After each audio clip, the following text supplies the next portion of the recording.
Welcome back, everybody. We are back for Warship Masters. Unfortunately, we had some technical issues with the office internet here, but we are back and ready to cast some more games. Unfortunately, we did miss the first series there, but coming up, we'll have a game with the top Chinese teams from the previous set, and we're pretty excited to cast those. Yep. So why don't we maybe have a brief reminder of the tournament?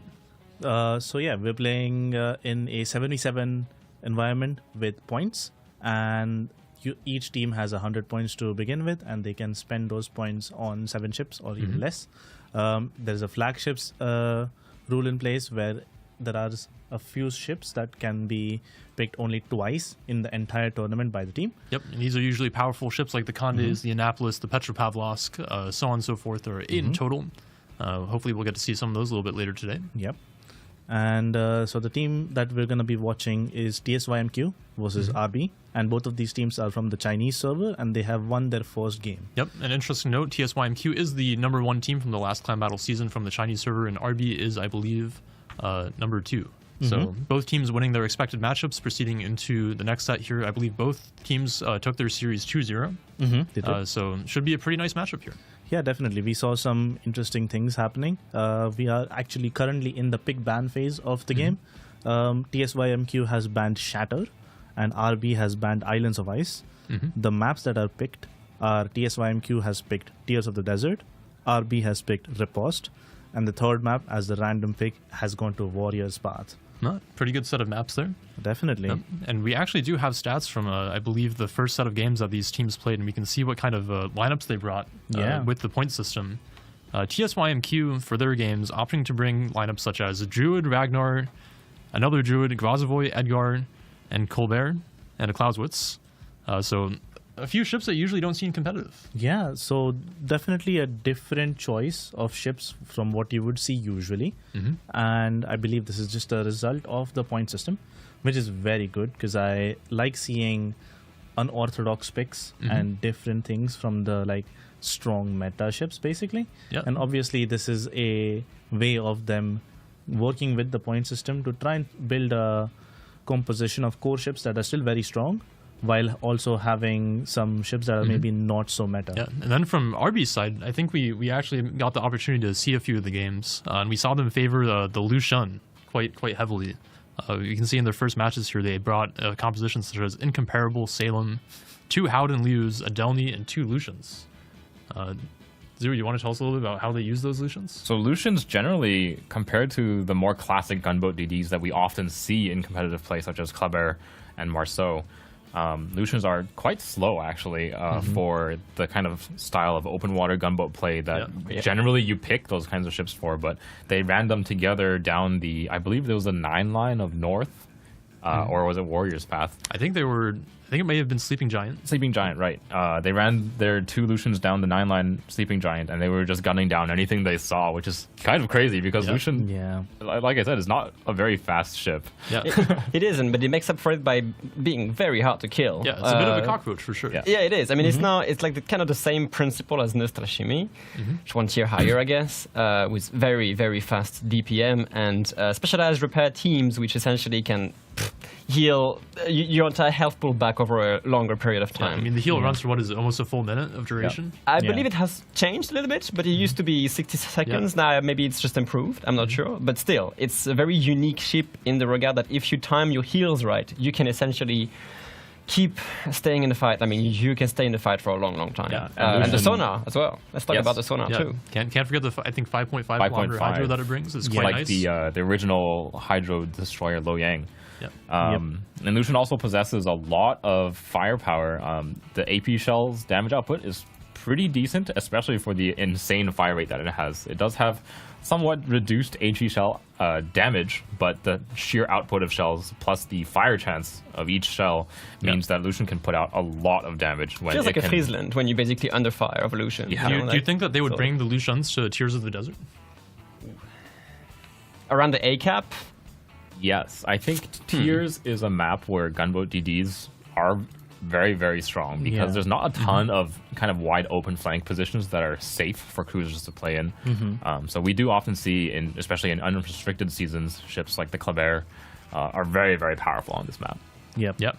And I think we saw from RB that they favored that kind of aggressive home cap push kind of strategy, which on Tears of the Desert can really work out because you see on those home caps, they have those big islands that are just right inside of them, whereas the A cap is a little bit more open water. So teams that actually manage to complete that home cap push actually have cover to hide behind while they sit on the cap, which can be quite important. Also, something to note is that they bought an incomp. Yeah. Right? And what is special about the incomp? So the incomparable has it's a very squishy battleship. Right? You have basically no armor, but you have some of the biggest guns in the game available. And you also have incredibly good concealment. Yeah, I mean, so you're I a think fast battleship with very little armor. So you're a glass cannon, and if you find a position where you're basically catching a cruiser at his surface detect, and you're the battleship that's spotting him, that's most likely a dead cruiser. Yeah, I mean, I think the incomparable at a 10.3 or 10.6 kilometer concealment? 10.6 kilometer concealment actually does outspot most of the cruisers at its tier. So like a Des Moines, for example, with 10.9 kilometers will get outspotted by an incomp, and then it will, it can be in very grave danger. Yep, and something to note obviously is the Annapolis also has 10.9 concealment, which means that your potential flagship supership pick can get outspotted and devastated by a battleship that's not a flagship. Yeah. It will just walk up on you, you will get spotted first, he'll just shoot you, and then you may die, which is hilarious to think about. Yep. Interesting to note that actually I think neither of these teams have opted to bring a flagship yet in the tournament.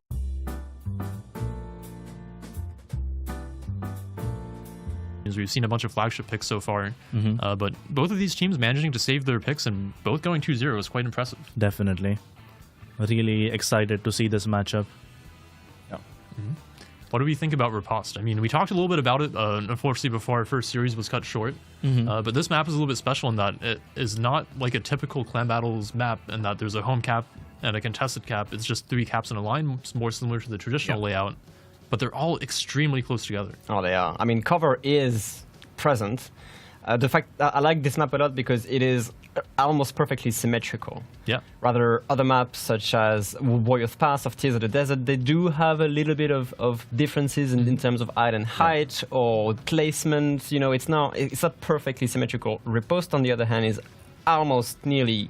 Yeah, I think it's almost exactly mirrored. It is. Yeah. I mean, most maps in World Warships are anyway, but there are some preferential positions for ships that these players obviously know. Right. The question is, have they done their homework on Repost, actually? Yeah, that would be the number one question. The interesting thing about Repost is that all those caps being clustered very closely together, obviously with all the islands clustered right around them as well, there's a lot of spots recovered, but not all those islands are very safe. We're talking about the popularity of Lucian. and also about the sonar. How do you think Lucian would perform in a high-stress environment such as Repost? It has the heal to stay alive, but that heal takes a while to basically apply to the ship and has a long cooldown. I think there might be like two ways that they could go about using the Lucians for Repost. They can either kind of push around the open water, either above or below the A and C caps, or they could put them on the rocks near the caps and try to use that Hydro and heal to maybe bully out the other DD picks. Perhaps. Yeah. Running those Lucians means that, especially if you can get your Lucians into the islands kind of between either the A and B or the B and C caps, means that the Hydro actually does cover a significant portion of the caps as well. It does provide you a lot of power, and there are some spots around the islands where you can kind of escape detection long enough, maybe buy yourself some time for your heal to run, maybe for the cooldown to expire. One thing that RB actually brought in one of their games that TSYMQ has not explored yet is the double Howden Lu as well. Repost is a map where there's not really that many cruiser positions available. If either of these teams want to bring a radar cruiser, for example, which is very, very powerful on Repost, Guden Lu is only a 12-point pick, and it provides a lot of damage output on those stationary positions. I'm looking at data sheets here regarding the ship popularity, and did you guys expected Lucian to be so far the most popular ship pick? It actually is not something that I really expected. Yeah, I expected ships like the Jinan and the Clausewitz to be a lot more popular. Yeah. Well, they are, just not as much as that DD specifically. Yeah. I am very surprised about the Lucian being as popular as it is. It does provide a lot of spotting power. It is quite a stealthy destroyer for the amount of damage output that it has. And it is pretty survivable too with that heal. Yeah. It looks like our teams will be a little bit finished getting ready here, so we can go back over what you, the viewer, can get for watching Warship Masters this and next weekend. So there will be Twitch drops running throughout today's stream, tomorrow's stream, as well as the next weekend, as well as the fact that this is a tournament that is very competitive, and there's going to be a prize pool attached with it as well. But let's go over the Twitch drops first. Yep. So for today, you'll get a pack of combat signals. These are quite useful. You have 2 fire chance signals, a speed flag, a repair party flag, and a reduced fire duration flag, all quite useful, especially in these competitive formats. Absolutely. No det flags in there, so you will have to remember to bring your own, like the players in the tournament. Hopefully we will see no detonations today. That would be quite tragic. Yeah, for day really 2, hope not. we have some other goodies. We have some green economic boosters for you, as well as a mystery drop where you can earn up to 62,500 free experience. But there is no chance that you get nothing. You will get at least 5,000 free XP from the drop, so worry not. And then for next weekend, we have some real special surprises prepared just for you. Indeed. So the second weekend is where the spicy things come out. Yes. Including the paid actor flag. We have some unique content. The paid actor flag, only previously distributed in last year's Warship Masters as well, and returning for this iteration. If you missed your chance to get the paid actor flag, next weekend is where you will get it. And we have, for the first time, the Sir John Vincent Commander, just for Warship Masters, to put on your St. Vincent. Indeed. And then on weekend 2, we have the blue boosters, the Warship Masters flag itself, as well as the Viscount for Victory Vincent skin. And this skin is honestly gorgeous. Yes. You can see we have the flag of the United Kingdom in the front there. The gun ports actually open and close and fire, which is just completely fantastic. And I just love the golden livery as well. And of course the Warship Masters emblem there right on the smokestack. So don't miss your chance to get the skin. It will be for the grand finals next weekend, weekend 2, day 2. Just one of my favorite ships in the game, and I'm definitely not biased at all, but I just love it. It's such a cool skin. The cannons firing in port with the animations, like them popping out and the door opening. That is so epic. Yep. The other thing to note for weekend 2 is that we actually are partnered with Asus Republic of Gamers, and they will be sponsoring some physical prize giveaways that we can give to you, the viewer. They will be sponsoring us with 2 ROG Ally handhelds, one 49-inch ultra-wide monitor, which is fantastic. I love ultra-wides. They help you very much in hitting those pesky clevers and Kabarovs that sometimes you might otherwise have to lead off of your screen, but no more with an ultra-wide. As well as a ROG Strix gaming laptop, which is quite a beast. Yeah, I think maybe Robin can speak about how he started off his World of Warships career by not having a monitor at all. It's an interesting story. We were talking about ultra-wide monitors before the stream. Geishu was mentioning that he had one and it was an amazing experience. The way I began my World of Warships journey back in 2016 was by playing the game at about 20 frames per second on a bootcamped MacBook Pro 2013. I've installed Windows on a MacBook to play World of Warships. If you don't call this dedication, I don't know what this is. But ever since I've upgraded, obviously, before I was able to make videos. But yeah, we each had a different start, and I would like actually to see in the comments, how did you guys begin, or on which device did you guys begin to play Warships? That would be interesting. Do you feel like starting on such a device made you a better player in the long run? Well, did you overcome difficulties? If you begin with that much of a low, you can't be worse. That's what I'm trying to say. That is very true. So when you upgrade, your experience instantly becomes better. No, it was only for a few months, but this is how I discovered that game. That's amazing. All right, well, while our teams get ready here, maybe we can go back over the point values for the ships and show our viewers just how the point value system actually works. We can give you guys a little overview of the ships that you might see. The only banned ships are Wisconsin, I believe Cerberus as well, since those ships are a little bit newer to the scene. Otherwise, everything goes for super ships and tier 10s, other than carriers and submarines, of course. And you can see that ships that are generally more competitively viable tend to be worth more points, and those ships that are not as competitively viable are worth less. Yes. So, like we were discussing, flagship system is noted in the orange or the gold highlights. Yep. And so these flagships are obviously ships that are going to be only picked twice by a team and throughout the tournament. Like we were saying earlier, we've actually seen a fair amount of those flagship picks already. Teams actually opting to bring out the flagships on the first day here. Now, the first day is regionals. It is regions versus their own region. And it also matters for the COTS qualification points. Exactly. So placing high in the first weekend or the first day even is a very important thing, because if you're playing for the long run, which is to qualify for COTS, your placement in WMI in the regional stage is going to be very important. It also has a pretty big impact on your second day in Warship Masters, where the top 2 teams from each region will go on to populate the winners bracket of the international playoff structure, whereas the bottom 2 teams start in the losers bracket. So no second chances for the teams that place 3rd and 4th. They will be eliminated, and actually tomorrow we'll see 4 teams be eliminated. It looks like our teams are getting ready, so we can take a quick look at maybe Tears of the Desert, and then we'll throw you guys over to our beautiful casters, Robin and Zuikatsu, to show you guys our first games of the day. Let's do it. I'm looking forward. I've been waiting to cast for like an hour and a half now. Unfortunately, first game, let's do it. Technical difficulties and internet issues can't... Nothing we could have done. Exactly. Yeah, it is quite unfortunate.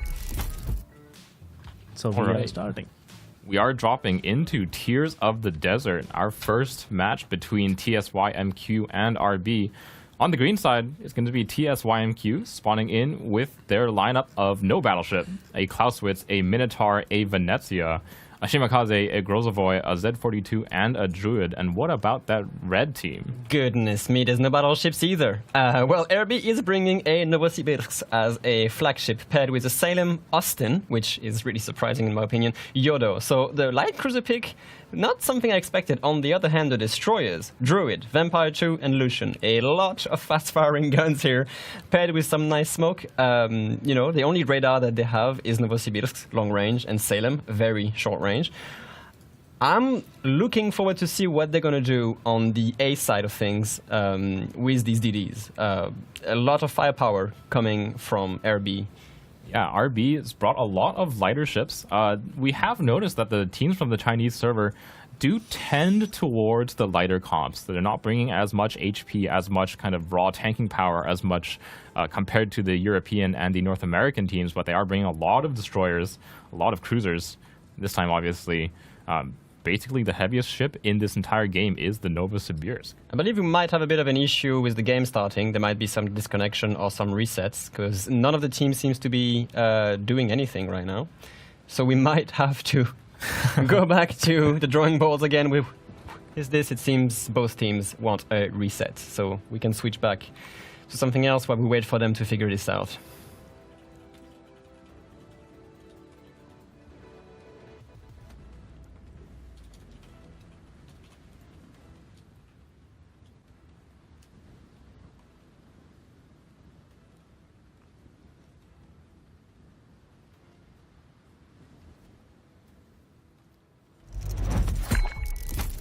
kind of unfortunate. Really can't get a game today, it seems.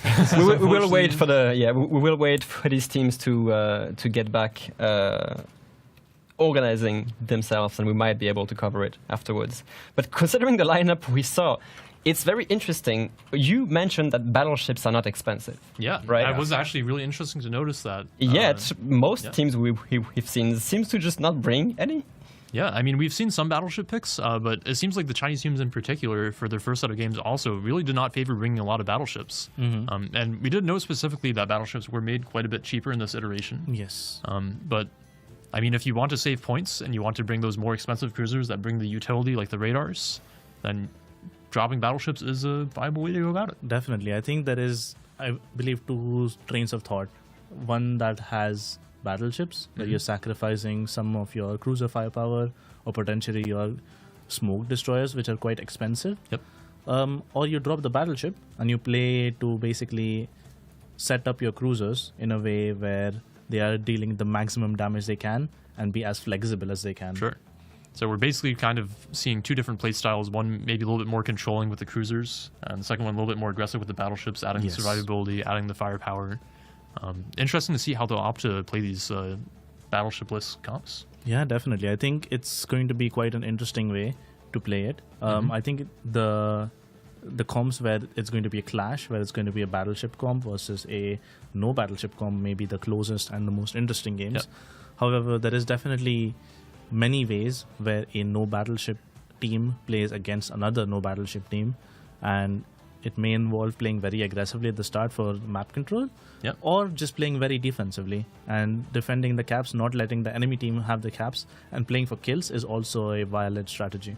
Yeah, an interesting thing about no battleships that you usually don't see teams not bring a battleship at all in competitive. Usually battleships are very hard restricted, only 1 or 2 per team in most competitive formats. But when you have to pick between the battleship or between another ship that brings like the 12-kilometer radar utility, it's a little bit more of a difficult choice. Yes, indeed. So it seems like the game has started this time. We'll throw it over to our casters, and hopefully we get a good game this time. All right. Take it away, Joe. Take it away. You're taking it away for the 3rd time in a row without actually having a game. It's gonna happen. It is gonna happen. I do hope so.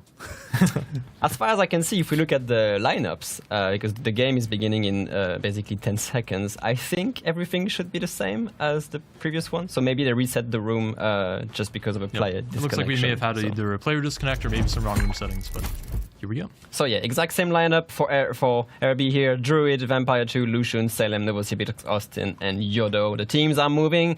Let's get some action going on the screen, shall we? So, did the lineup of TSYMQ change anything? No, I believe when there is a mulligan called like this, you've already had a chance to see your enemy's lineup, so no changes are allowed to be made to your lineups once that mulligan is called. Probably just a disconnect of some sort. Technical issues abound today, unfortunately. Oh, if you look at the loadout of Panda from TSYMQ, it is running the legendary upgrade, meaning a lot of smokes coming from Venezia, a lot of moving smokes on this. It is not a lighthouse build, obviously, but yeah. The main thing, though, about this is smoke is kind of expensive. Yes. In the points system. So interestingly enough, that they bring a legendary Venezia could actually try to compensate this somehow. Yeah, we are looking at the Grozovoy here of TSYMQ, backed up by the Minotaur and the Venezia. They are moving on to that C cap, their home cap. Both teams opting for kind of a relatively split approach. Looks like on the A cap side, it is going to be RB's Pride and Joy, the Lucian, making his way out towards A. It's only going to be backed up by a Yodo, though. It's interesting. A lot of force from RB moving in. Both radar, 2 DDs, the Austin, which brings a lot of firepower as well. Austin is an odd pick because in competitive, like, I don't know. You guys might have a different opinion on this, but I don't think that it would be actually nice. The SAP and the reload booster is really strong, but the ship itself doesn't bring any utility except just pure raw firepower. But as you said, only sending Lucian and Yodo to basically stall the A cap. There's no smoke here at all, so if they spot them, they're exposed. That's it. Yeah, and on that north cap as well, the Shimakaze of the of the green team of TSYMQ is going to be heading that push. The Shimakaze, somewhat expensive ship in this current iteration of Warship Masters. That smokescreen and the fast speed as well as the low detection, giving it a little bit of utility that is otherwise pretty rare among destroyers. He's going to be backed up by that Z42 who has run his Hydro, just trying to keep his teammates safe from those torpedoes.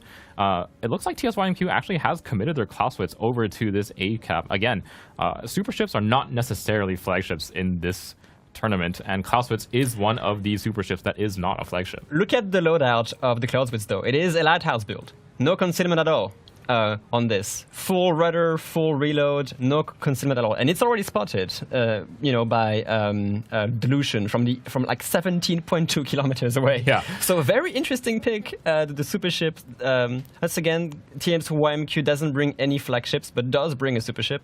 And it's a lighthouse build. Interestingly enough. Yeah, Lighthouse build is not super popular in competitive play, even among the ships that generally can benefit from it, such as Venezia is like kind of the prime example of ships that you might put a Lighthouse build on, and is commonly used in competitive.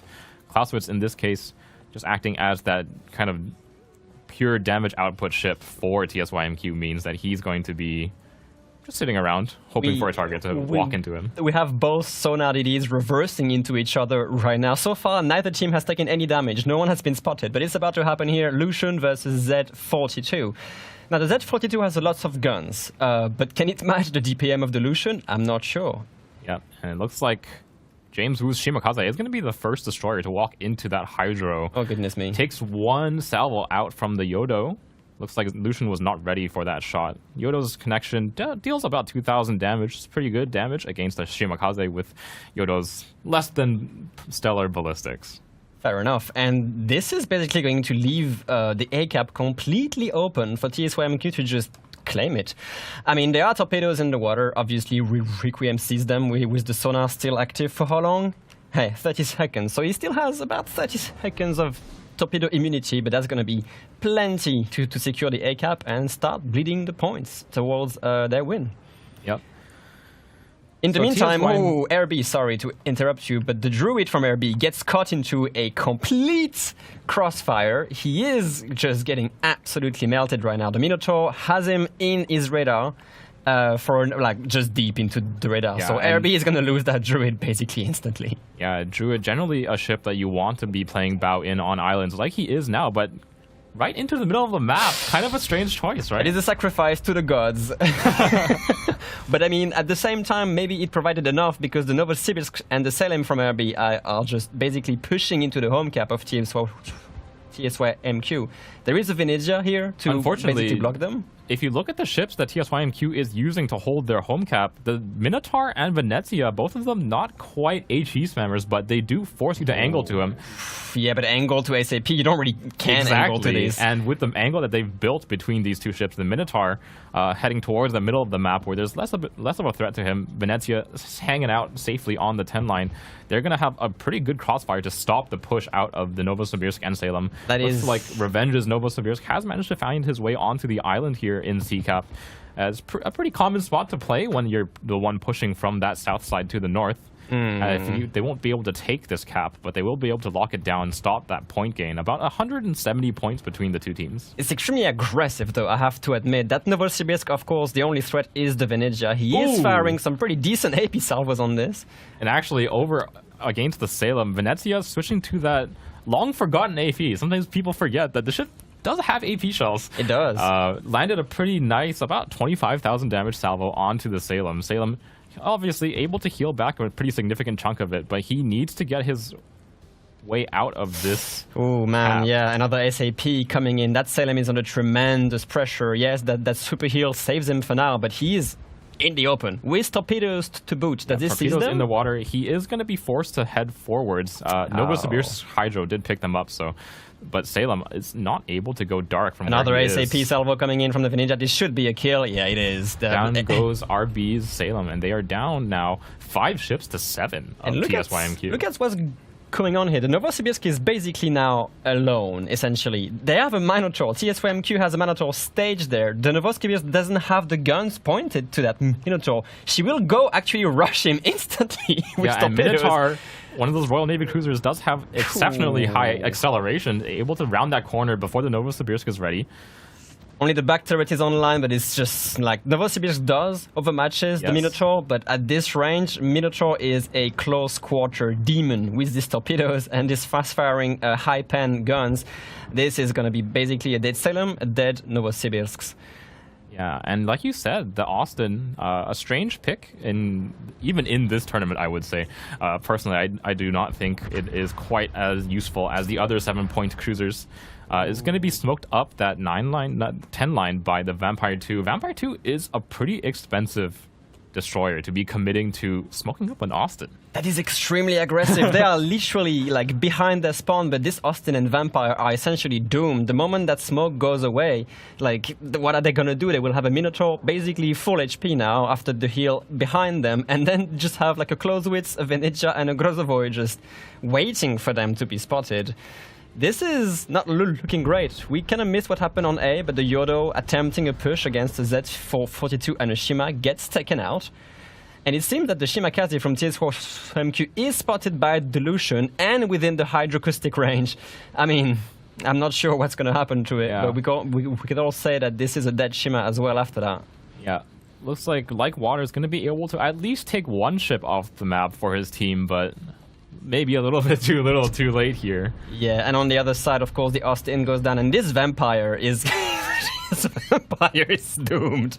Completely doomed. There's no escape. A Minotaur behind you, and basically the rest of TS4MQ's fleet ready to annihilate you. Yeah, the Venetia SAP. Okay, and that's it for TS4MQ. They just bagged that first game kind of easily, only losing one ship. Yeah, RB not quite deploying as well as I think they could have with those ships. They kind of ham-fisted the Novosibirsk and the Salem into that home cap of the enemy team, but kind of left them out on a limb while their Vampire and Austin took a very, very wide flank. Yeah.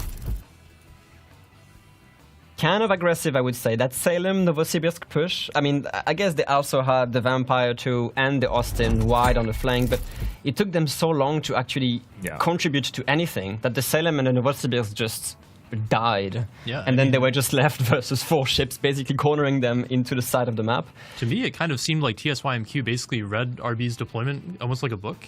I think in the previous matches that have been played so far, we've had the opportunity to see a few of the streams. RB plays very aggressively. They like to do these home cap pushes. I think TSYMQ expected it. We saw that TSYMQ deployed a little bit more conservatively than RB did. They opted for the 3 ships up north and 4 ships at their home cap. And they were very perfectly set up to receive that Druid. I think that was definitely one of the most critical picks of the game. The Druid venturing into middle and then just immediately face checking the Minotaur radar is definitely not where you want to be. Yeah.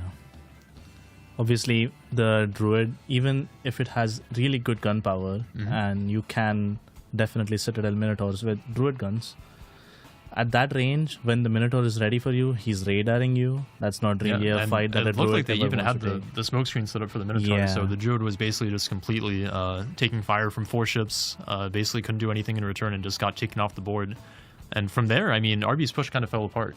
Like our casters noted, I think they had a 16-point Vampire 2 smoking up a 7-point Austin, which is not amazing value, I would say, in most cases. The Austin can put out a lot of damage, but doesn't bring any utility, and once that reload booster is down, of course, the damage output actually isn't that amazing. Yeah, no, definitely. I think also something to note is that RB actually brought a Novosibirsk, which is a flagship, which is one of their 2 charges for the tournament. And unfortunately for them, we didn't really see the Novo getting very much value throughout the game. He was positioned relatively well, I would say. He just was unable to do anything because the enemy team never let him make a presence. I think in his case, it was a bit of a right place at the wrong time. For definitely the Vampire 2 and the Austin not quite able to keep up with the push that the Novosibirsk and the Salem made.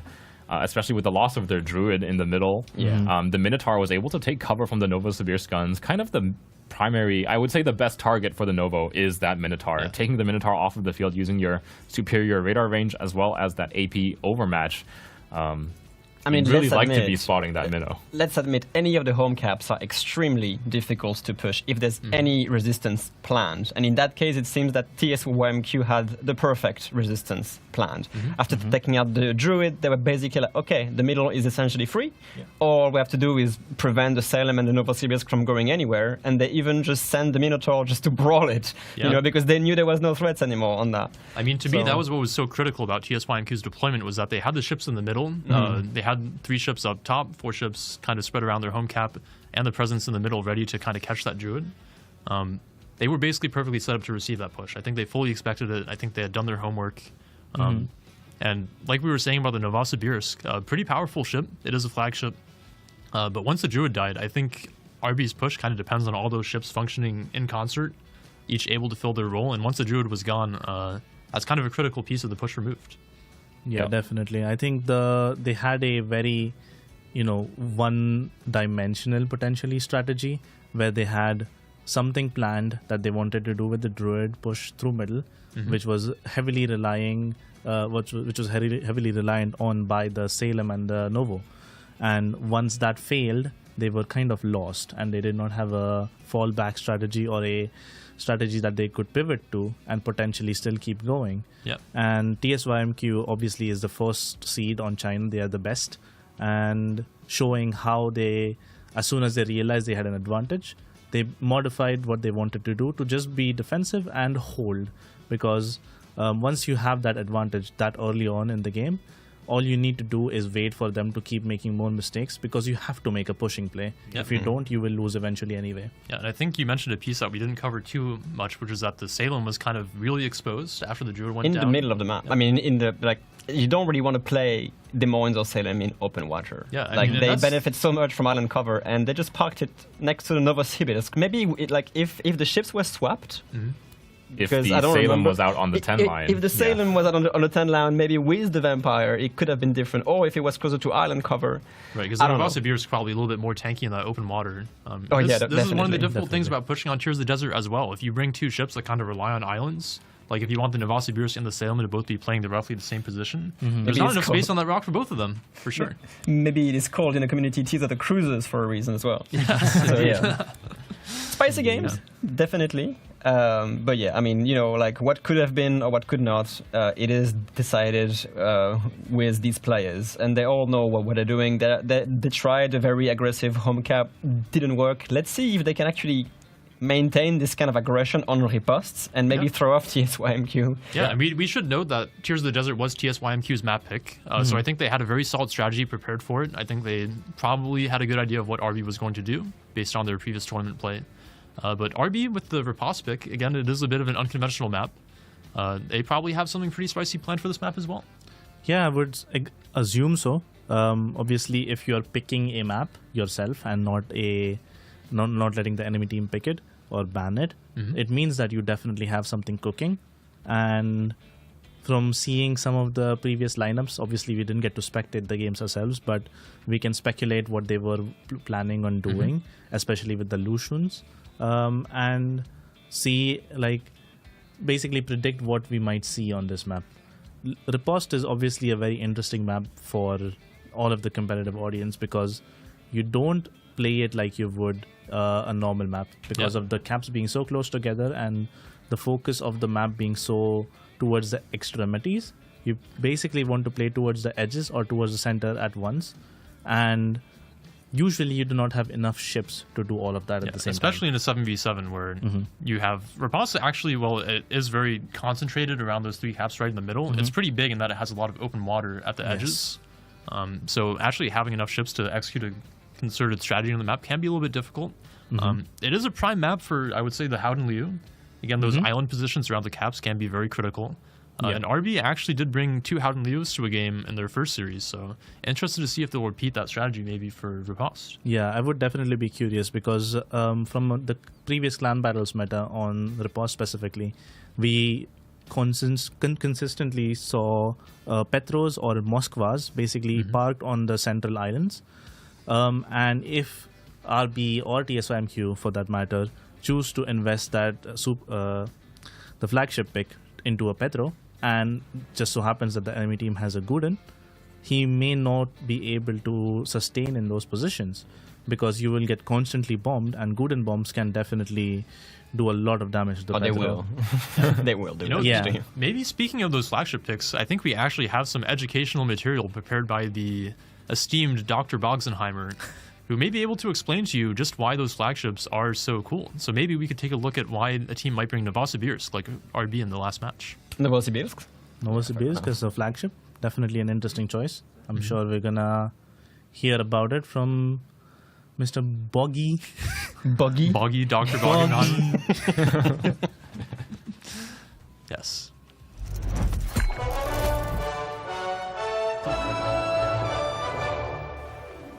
Soviet supercruiser Novosibirsk. Novosibirsk resists AP overmatch with her armor. She has extremely high armor-piercing penetration of her own. She has advanced penetration angles on her AP shells, and she has a 12-kilometer radar. Novosibirsk as a flagship can lock down a cap, threaten battleships, and even function as a light battleship herself. In short, a bigger Petro that can actually aim. That was our esteemed Dr. Bogsenheimer here to give you all the information up to date on why Novosibirsk might be a good pick. Indeed. So it does seem like our game is ready, and we will be soon, very soon, dropping into the game with our casters, Robin and Zuikatsu. And by then, let's speak a bit more about the map. So Repost is going to be the map 2. It's a 1-0 for TS5MQ, and this will be RB's map pick. And we hope that it's a close game.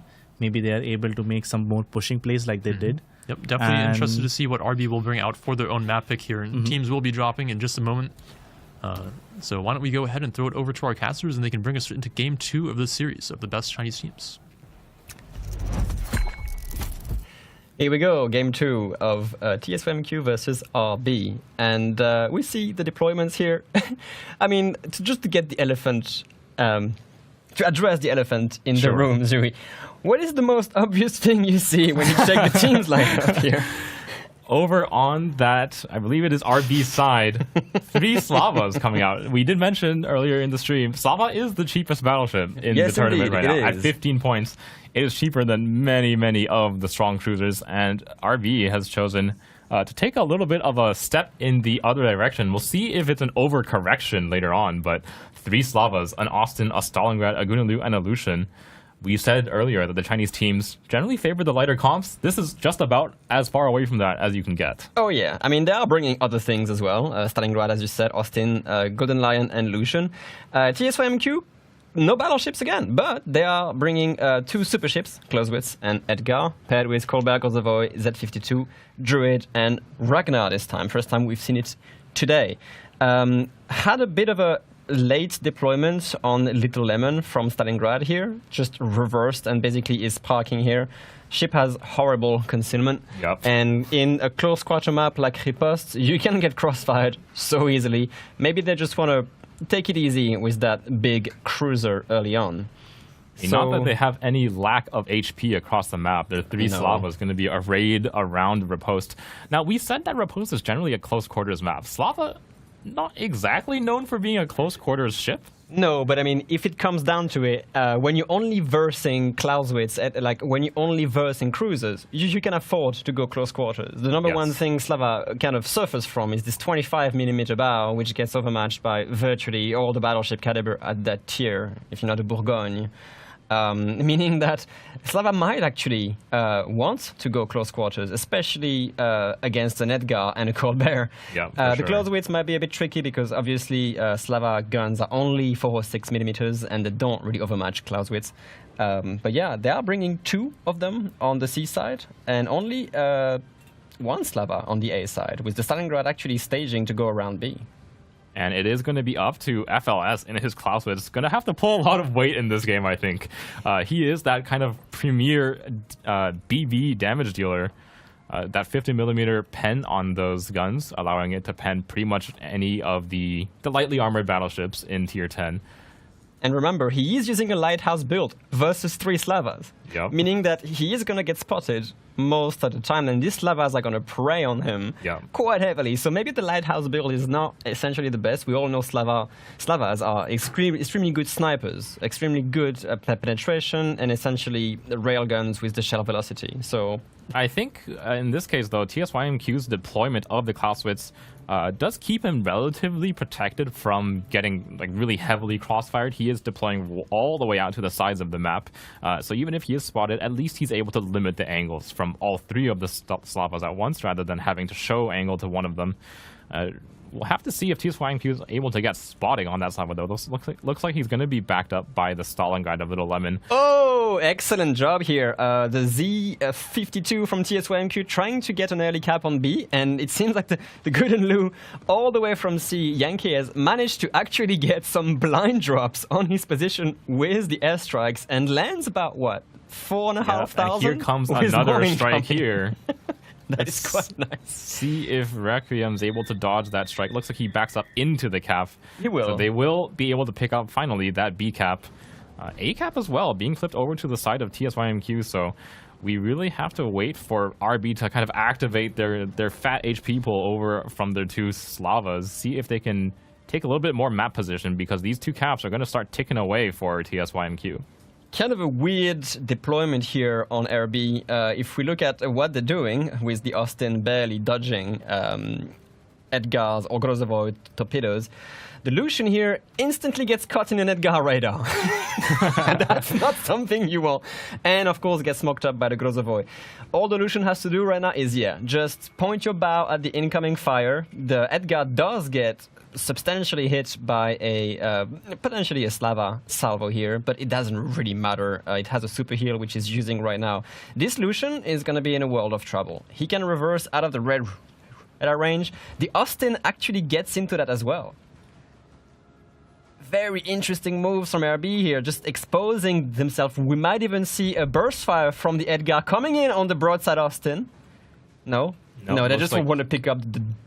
They're trying Lucian. to finish off that Lucian. Looks like he just barely on the edge of that radar. They're not able to finish him off, and the Lucian's heal still ticking away. 25 seconds remaining on its duration. Down to 2,000 HP. A lot of blind fire coming in. He is still by 1, but no, that's not enough.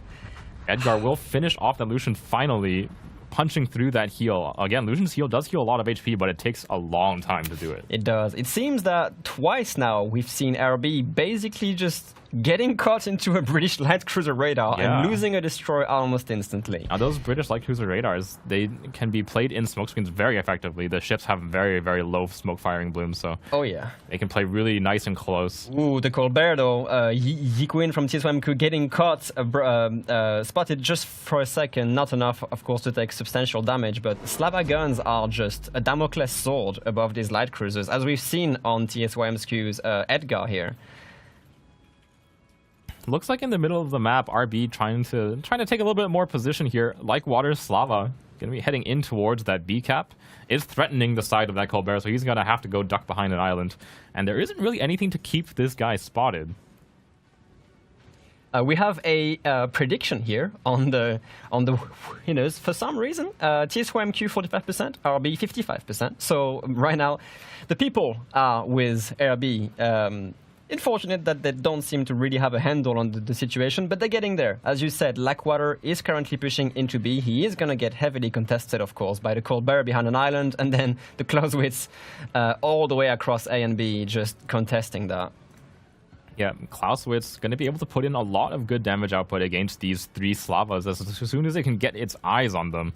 Looks like Water dropping pretty low. Sorry to interrupt. The Austin is essentially aggressively pushing against that Edgar, and the Edgar just got completely massacred by a combined Slava salvo. So they knock out the radar out of the hands of TSYMQ here, which is really, really crucial. Yeah, RB lost their destroyer, and they said, well, Austin, you know what? It's only 7 points. We send it into the fray. And he's doing his job. He is doing his job correctly, dodging torpedoes and putting pressure on that Edgar. I was really expecting that Edgar to survive much longer, especially with the armor the ship has compared to Minotaur. But no, Slava's guns are just way too strong. And Revenge's Slava now taking shots across the map. Colbert of Yakshu. Now Ooh, down to goodness me. under half HP. He's still taking Slava shots from the middle as well, and Colbert is not able to bounce any of these. And the good and low AP, which is also 283 millimeters, and that just, keeps overmatching the Colbert. He is trying, of course, to play with rudder and speed. Colbert is a very, very agile cruiser. Anyone who's seen John the Ruthless play this ship know what it can do, correct? But he is facing very fast shells. Yeah, Stalingrad, good and low, Slava. Even if you're in a Colbert, you can't survive this. So, RB is actually pushing back TSYMQ and has taken the lead in terms of ship kills. They will lose their Slava in the middle. The damage output of the Clausewitz and the Ragnar, just a little bit too much to contend with. And Little Lemon's Stalingrad next up on the chopping block, but he should be able to get safe from this fire from the Druid and the Ragnar. Yeah, TSYMQ has to be just a little bit more conservative with what they're doing now. Look at where the good and Lu is positioned. This is what I love about what you created in this tournament. We see some things happening that we would never see in King of the Sea, for example. It's like an Austin and a Guden pushing back. So now, yeah, we have a Grozovoy and a Z52. It seems that they're going to try to rotate to spot the good and Lu here. And try to get some eyes on, because now it's just a weird position on the map. I'm not sure what to make of this. Stalingrad from RB burns the radar, manages to spot... Stalingrad guns. TSYMQ has to be careful here. The Clausewitz is going to start suffering from that crossfire if he's not careful. He has to show broadside to someone, either the Slava or the Stalingrad, and you don't want to give broadside to any of that. Yep. Incoming shells here on the Clausewitz. I'm really sorry, but these is going to be devastating. Down to 20,000 HP now. Just Clausewitz hurting. Really, really hurting. They kind of want to pick the Slava out. Yep. They're trying to pick up that Slava before Clausewitz has to, takes a little bit too much damage. Oh, he is caught between that Stalin and the Slava, so it's only a matter of time before one of these Salvas connects well.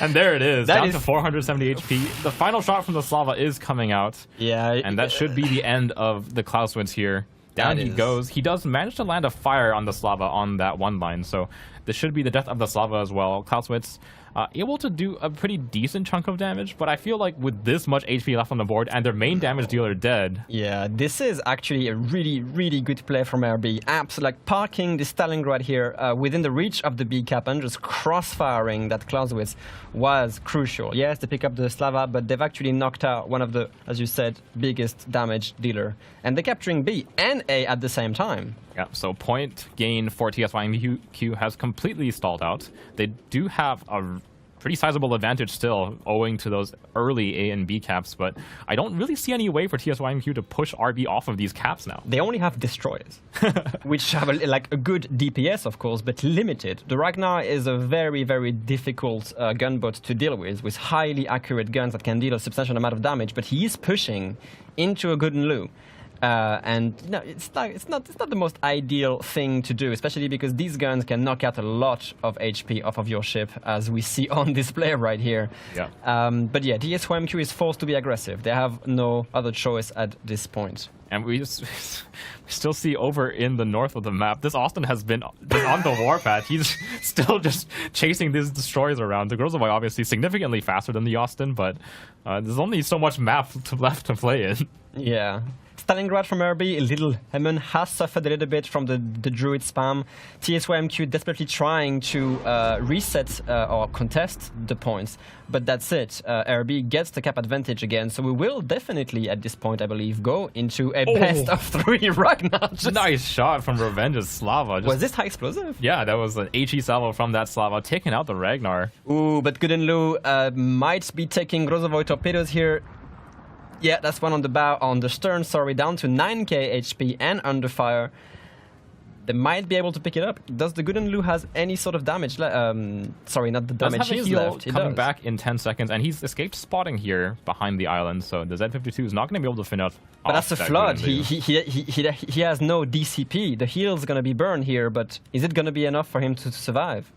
I believe so. Heal should be sufficient to keep him alive through that flooding. Ooh, he's going to be on mighty low HP after that. Little Lemon Stalingrad going to be the one to take his position on that A cap, and now with the loss of the Ragnar, not really much the TSYMQ ships can do. Z52 and Grozovoy are going to have to land some nasty torpedoes to have any chance in this game. Oh yeah, the Druid on the other hand is just trying to, I don't know, just do any sort of damage to the Slava. I mean, it's 55,000 HP to go through. You know, like, I'm not sure if Wenru here can take care of this in due time. He is trying his best to help any way he can. Requiem here from TSYMQ getting caught basically point blank against the Stalingrad, and yeah, we might see him actually go down. Torpedoes, though, if he can do enough damage to the Stalin, that's gonna be a nice gap in that first salvo of torpedoes. Unfortunately, it means that Z52 is going to lose his life. No death for the Stalingrad. Does not have a heal left, but he doesn't really need to show himself. And the Austin guns have finally opened up in this game. The good and Lu from RB just trying to survive again, cycle the heal in time, and is just trying to survive. But even if they manage to pick up that Golden Lal iron kill, they have no caps left and no way of bringing them back to their fold as well. So I'm seeing a pretty clear defeat here for TSYMQ, even though it was extremely entertaining. Yeah. 3 Slavos. 3 Slavas work! What can I say?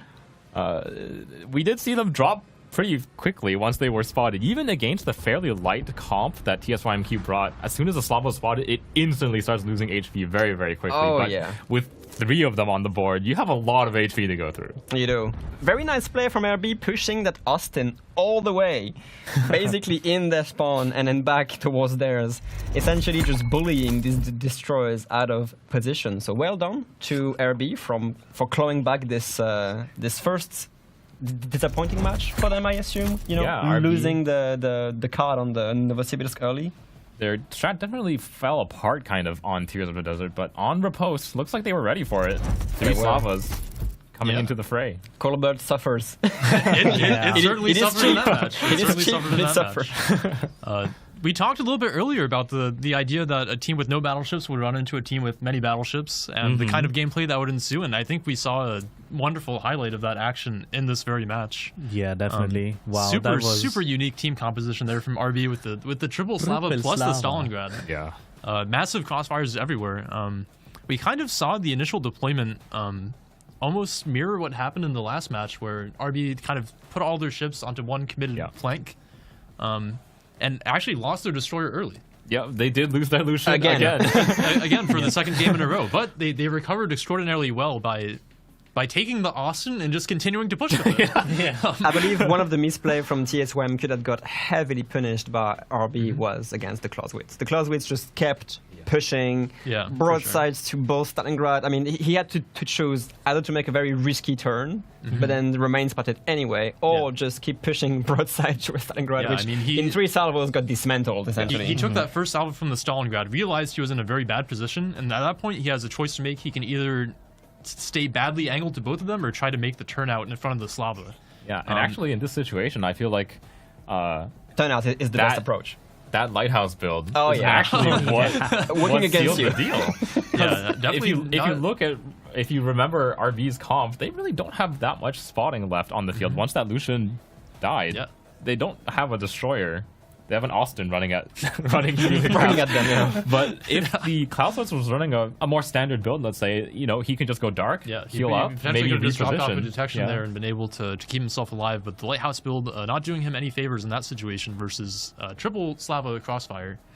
And again, I think at the start of that match, I pointed out to Bazinga Flux here, RB was up 200,000 hit points from the start of the game. Yes. Ridiculous. Looking at that HP bar was like, what is happening? Right? Is something wrong? It was something like 465,000 hit points to 263,000. Correct. I mean, we have 3 battleships versus no battleships and 4 destroyers versus 1 destroyer, which is just absolutely insane. Lots of HP to go through, but TSYMQ did went through a lot of HP as well, even though they had like a limited sort of firepower. They still had a very good setup and a very good deployment. Like we said, they managed to pick out that Lucian very early, which was a critical pick for them.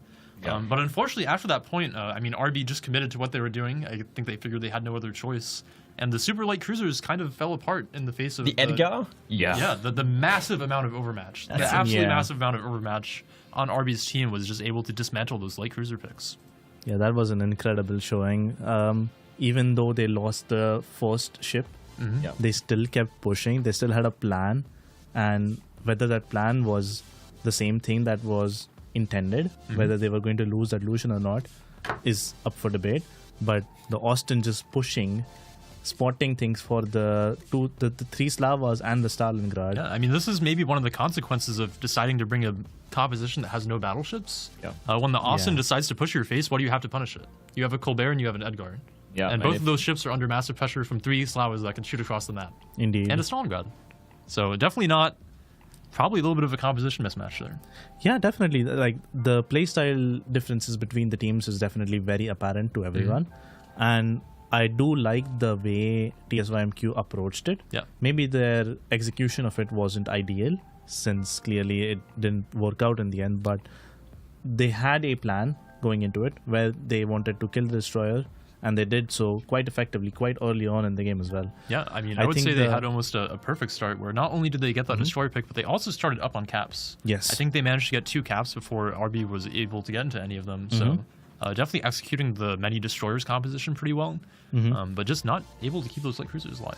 Yeah, I think it's if very anything, difficult, right? The deployment of the Clausewitz, number one, the build, obviously. A little bit unfortunate for him that he had faced such a comp with such a build. For sure. But if the Clausewitz was, for example, in front of the double Slava side, maybe he could have done a little bit more work before. Obviously, his time is numbered in this game, no matter what. For sure. But maybe able to get a little bit more sustained damage output against the 2 Slavas with the help of his spotting, maybe. I don't know. Stopping that push? When you're a lighthouse build, you already have to pay attention to basically any shells in the air because they will be coming for you. But then when you have to deal with 3 snipers, it's of course very difficult. Definitely I mean, 4 if you note, count Stalingrad. Because the Clausewitz was basically the only heavy ship on the side of TSYMQ. And usually in those positions, when you're playing against a heavy push comp like that, you would want the Clausewitz in front of the push, able to kind of farm down the Slavas, able to put that damage out. They did get quite a bit of damage out of the Clausewitz anyways. I mean, they did manage to pick up that Slava in the end. Yeah. But losing the Clausewitz for it, definitely not ideal. Yeah, definitely. I think Clausewitz as a ship, you definitely prefer kiting away.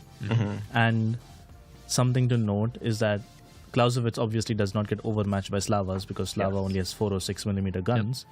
But if it's 3 Slavas that are shooting at you, you can't angle against all of them. Yeah, eventually they're going to be like, okay, why do we even shoot AP at this guy? We'll just load HE. And it's 3 battleships and the Stalingrad all shooting HE at you. The Stalingrad was the one basically you will eventually kill the guy. Yeah. So whether you trade well with that kiting Clausewitz is kind of the key factor, probably. Unfortunately, obviously, in this game, he wasn't kiting. He had to push into a really, really bad crossfire for him because RB had positioned their Stalingrad towards the middle and one of the Slavas was playing towards the flank, and they made an excellent crossfire for that pushing Clausewitz, and they punished him quite heavily for it. Yeah, and important to note for the Clausewitz that it does have those bad turret angles on the rear, especially when you're pushing. I think you have to show something like 40 degrees to get all your guns on. So if you want to do any kind of damage and you're playing against 3 Slavas in a Stalingrad, you do have to show some side to use all your guns. Question for you, Baz. The Ragnar pick from TSYMQ on Repost. Why? Ragnar is an interesting pick. I would have probably expected a different choice, but I guess they did not have a choice due to the point limitation. Ragnar obviously has a radar. I guess they expected to get good value out of the radar usage from the Ragnar. I mean, I'm not entirely certain if the radar was impactful in the Lucian kill. I don't think it was. No. It was the Edgar's radar. It was the primarily Edgar's the radar. Edgar that picked him Yeah, up. so in the end, I'm not entirely certain what the plan with the Ragnar pick was. If anything, I think it's because TSYMQ and RB, obviously, coming from the same region and being top fans, they are very familiar with each other. And we saw in the previous set of matches, both teams really do heavily favor the DD comps. Yes. Ragnar, especially, is a really good destroyer to bring when you're playing DD versus DD. It brings that radar. It brings very decent protection against other destroyers as well. It has a heal. It has very, very accurate guns with high damage output. Do you think maybe TSYMQ expected RB to bring more of those like Lucian heavy compositions? In which case, the Ragnar is probably almost a direct hard counter to the Lucian because the Lucian shatters against the Ragnar's side. The Ragnar also has its own heal, has that speed boost, and probably just completely outtrades the Lucian in a normal gunfight. This seems like, with the points that we are making, definitely a counter pick from TSYMQ side. Yeah, they expected to play against destroyers, Mm-hmm. but then when Ragnar is shooting at 3 Slavas, it's just not able to. It's just not able to do enough damage before it gets blown I think, up. like you mentioned, Ragnar very specifically good at trading into other destroyers. But once you get into the territory of trying to fight against things that have really good ballistics and are on the heavier side, like Slavas and Stalingrads, Or a good and Lou. or exactly, Yes. Which doesn't mess around either. That Colbert was also in such a rough spot because virtually every single ship into RB's side was overmatching it. Good and Lou overmatches it. That goes the same Stalingrad for definitely. You know. Their Edgar as well. Oh, Edgar yeah. is overmatched by everything. Yeah, and we saw that both those ships were on the same flank. I mean, Edgar plus Colbert, it's obviously a lot of DPM. But if you can't find a position to use it from, then 3 Slavas are going to just kill you. Yeah, they will. They will. Which No we matter how certainly saw. WSD hack you have. I mean, Slava very well renowned for having probably the best ballistics in the game for a battleship, as well as Probably in the game phenomenal overall. penetration. Yeah. Yeah. I mean, it's something like sub 10-second travel time out to like 20 kilometers, which is just Crazy. completely Goodness ridiculous. me. Okay. Yeah. So very, very hard to dodge, even though Colbert does have that speed boost. Hopefully we'll have the replay render here in just a second for you guys, so we can go over the phenomenal gameplay there from RB with that triple Slava comp. I would love to just watch that game all day, to be honest. Yeah. Unfortunately, we might be experiencing technical difficulties with the replay render. Let me see if I can pull it up. Anyway, I'm just extremely happy to see that we have lineups which are completely. It's ridiculous. I mean, they are Yeah, we're- ridiculously good, but I mean, who would have expected, lifting the battleship limit is really good because you get to see more varieties and overall just more fun games to watch. And I'm sure more fun games to play as well. Yeah. Even though like TSYMQ managed to pick up 2 Slava kills in the end, which is a lot of work considering for sure. what they had to, play with. It's still fun to see, and especially because we saw positions like mid to late game, which was just unbelievable. Like that Austin essentially bullying these DDs all the way up to their own flanks, and just Slavas in the middle of Repost just capturing B. It's really good And to I see. almost feel like the key to RB's game there was actually taking that Austin and making that aggressive push, recognizing sure. that there wasn't really anything that could actually punish the Austin as long as he stayed relatively well angled against the Edgar. Their Lucian is gone. They need some way to spot the enemy.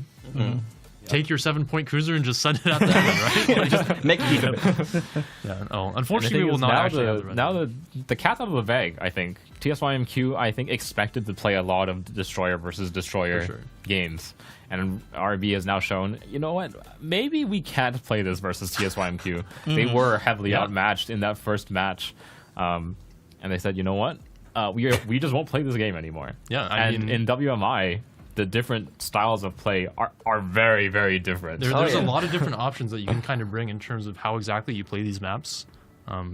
Battleship heavy, no battleships, destroyer heavy, cruiser heavy, so on and so forth. I think we did a little bit of research earlier while the internet was unfortunately having difficulties, and we saw that the Chinese teams in general in their first series really didn't play any battleships, or a very few amount of them. So RB definitely kind of maybe preparing their secret strategy here. Yeah. Definitely interested to see what they'll do for the next map for the game 3 here, which is Warrior's Path. A little bit more of a traditional map, especially compared to Repost. Yep. What do you expect to see battleships on this map? I think this is a map where again Slava is pretty good. Yeah, I would agree in general. I think Warrior's Path has a lot of pretty good options for crossfire. Home cap pushes also can work quite successfully on Warrior's Path.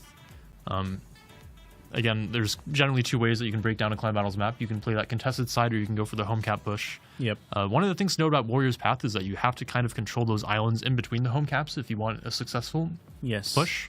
If you send all your assets around the 8, 9, 10 line, it can take a long time to execute, so you do need some kind of anchor in those island chains. Definitely. I think it's going to be an interesting way. If RB especially brings the Slavas out again, where they are playing for a crossfire towards the contested side, towards the A cap, and TSYMQ are doing a pushing play towards the homes, then it may be a very quick game where the Slava in the middle just gets killed, maybe Yeah. like few minutes into the game, Yeah. because you're going to have a battleship that's pushing through the middle, through the island chain where he has cover and your Slava probably doesn't. Would you expect them to maybe bring out different picks? Like, I know traditionally in clan battles, a Schlieffen on this map can be quite effective. Obviously, it is quite a fair Quite amount more inexpensive, expensive than yeah. than a Slava. So if they want to bring out a triple battleship comp, it's probably not going to be Schlieffen's. But there definitely might be some merit to picking a tankier battleship that can more effectively make that push up the island chain here.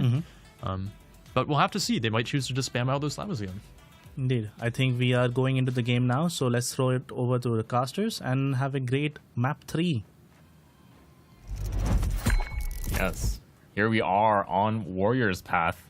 It is going to be another crazy comp coming out of these Chinese teams.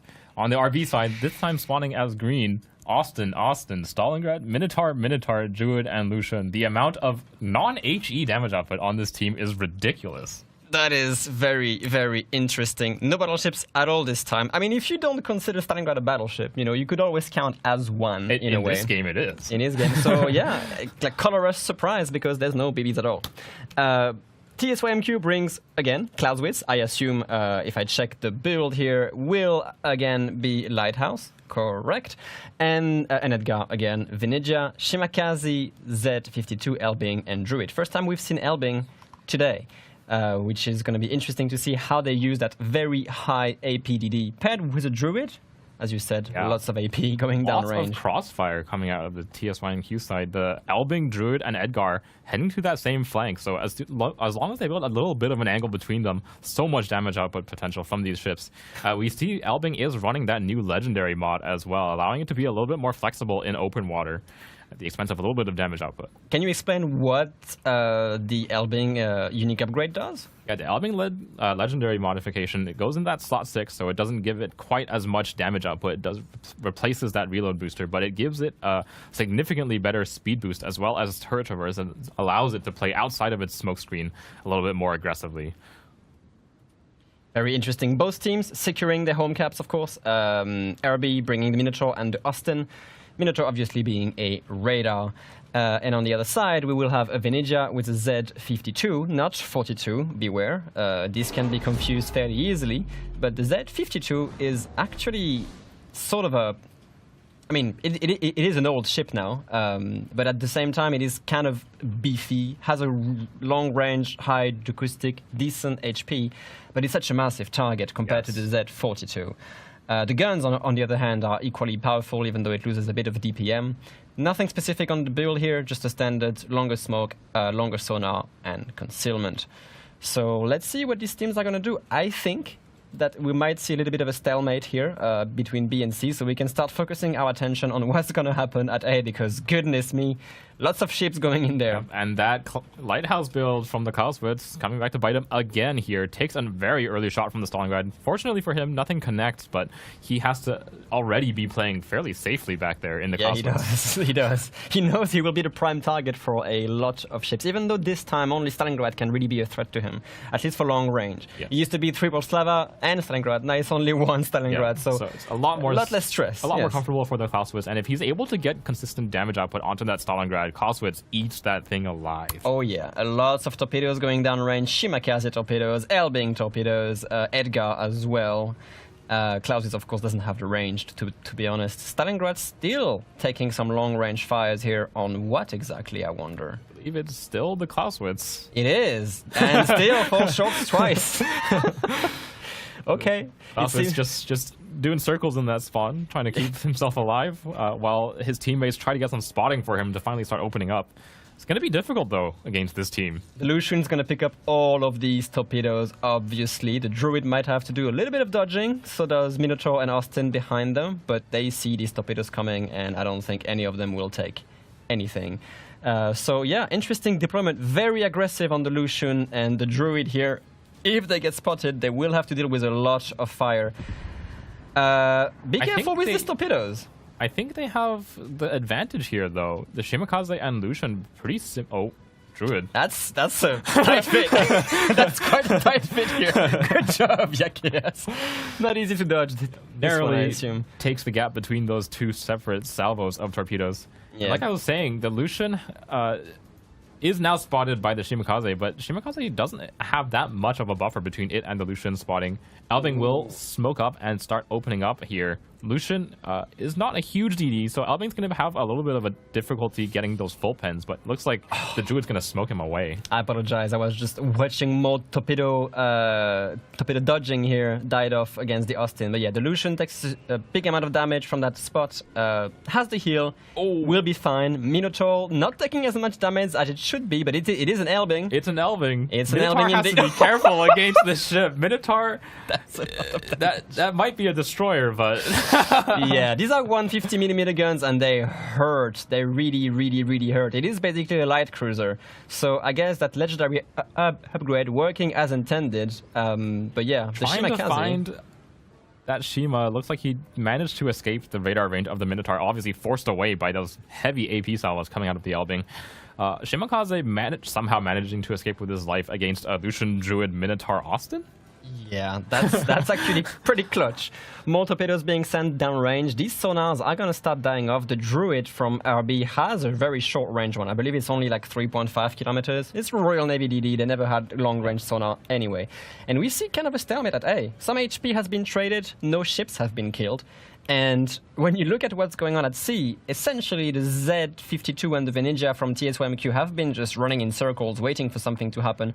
And it seems that RB is going to start pushing. They're going to start doing something. They have a clear idea of what TSYMQ has on A, so they can guess or speculate that it's only Venezia and Z-52 on C. And Minotaur plus Austin against just a single Venezia is really worth of damage output. I feel like they have a pretty sizable advantage here. They do, but they don't have smoke. That's the one thing. They will be exposed and shot at. And Venezia has smoke. It can run away. It can benefit from the Z-52 spotting and essentially just have some free shots on these light cruisers. Remember, ASAP really hurts against them.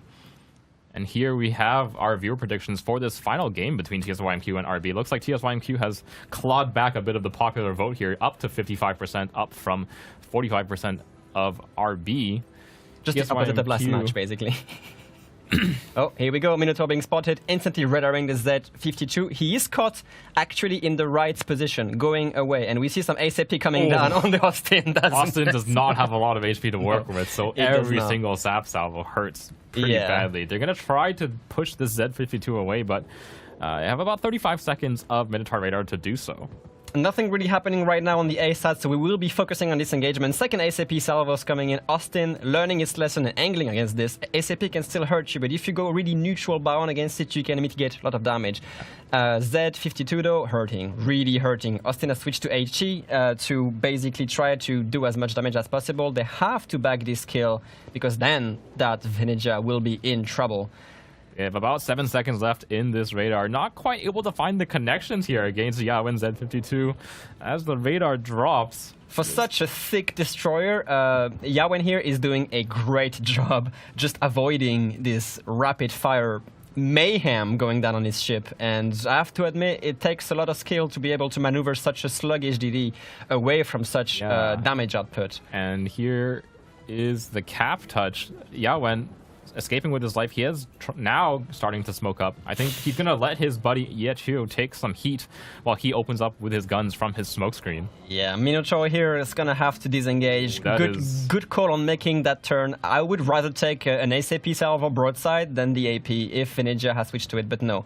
It is going to hurt still. It is ASAP. We might see another 10k salvo coming down.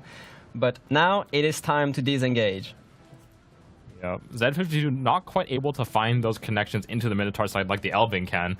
Z-52 AP does deal a lot of damage, but doesn't have that crazy ballistics and pen that the Elbing does.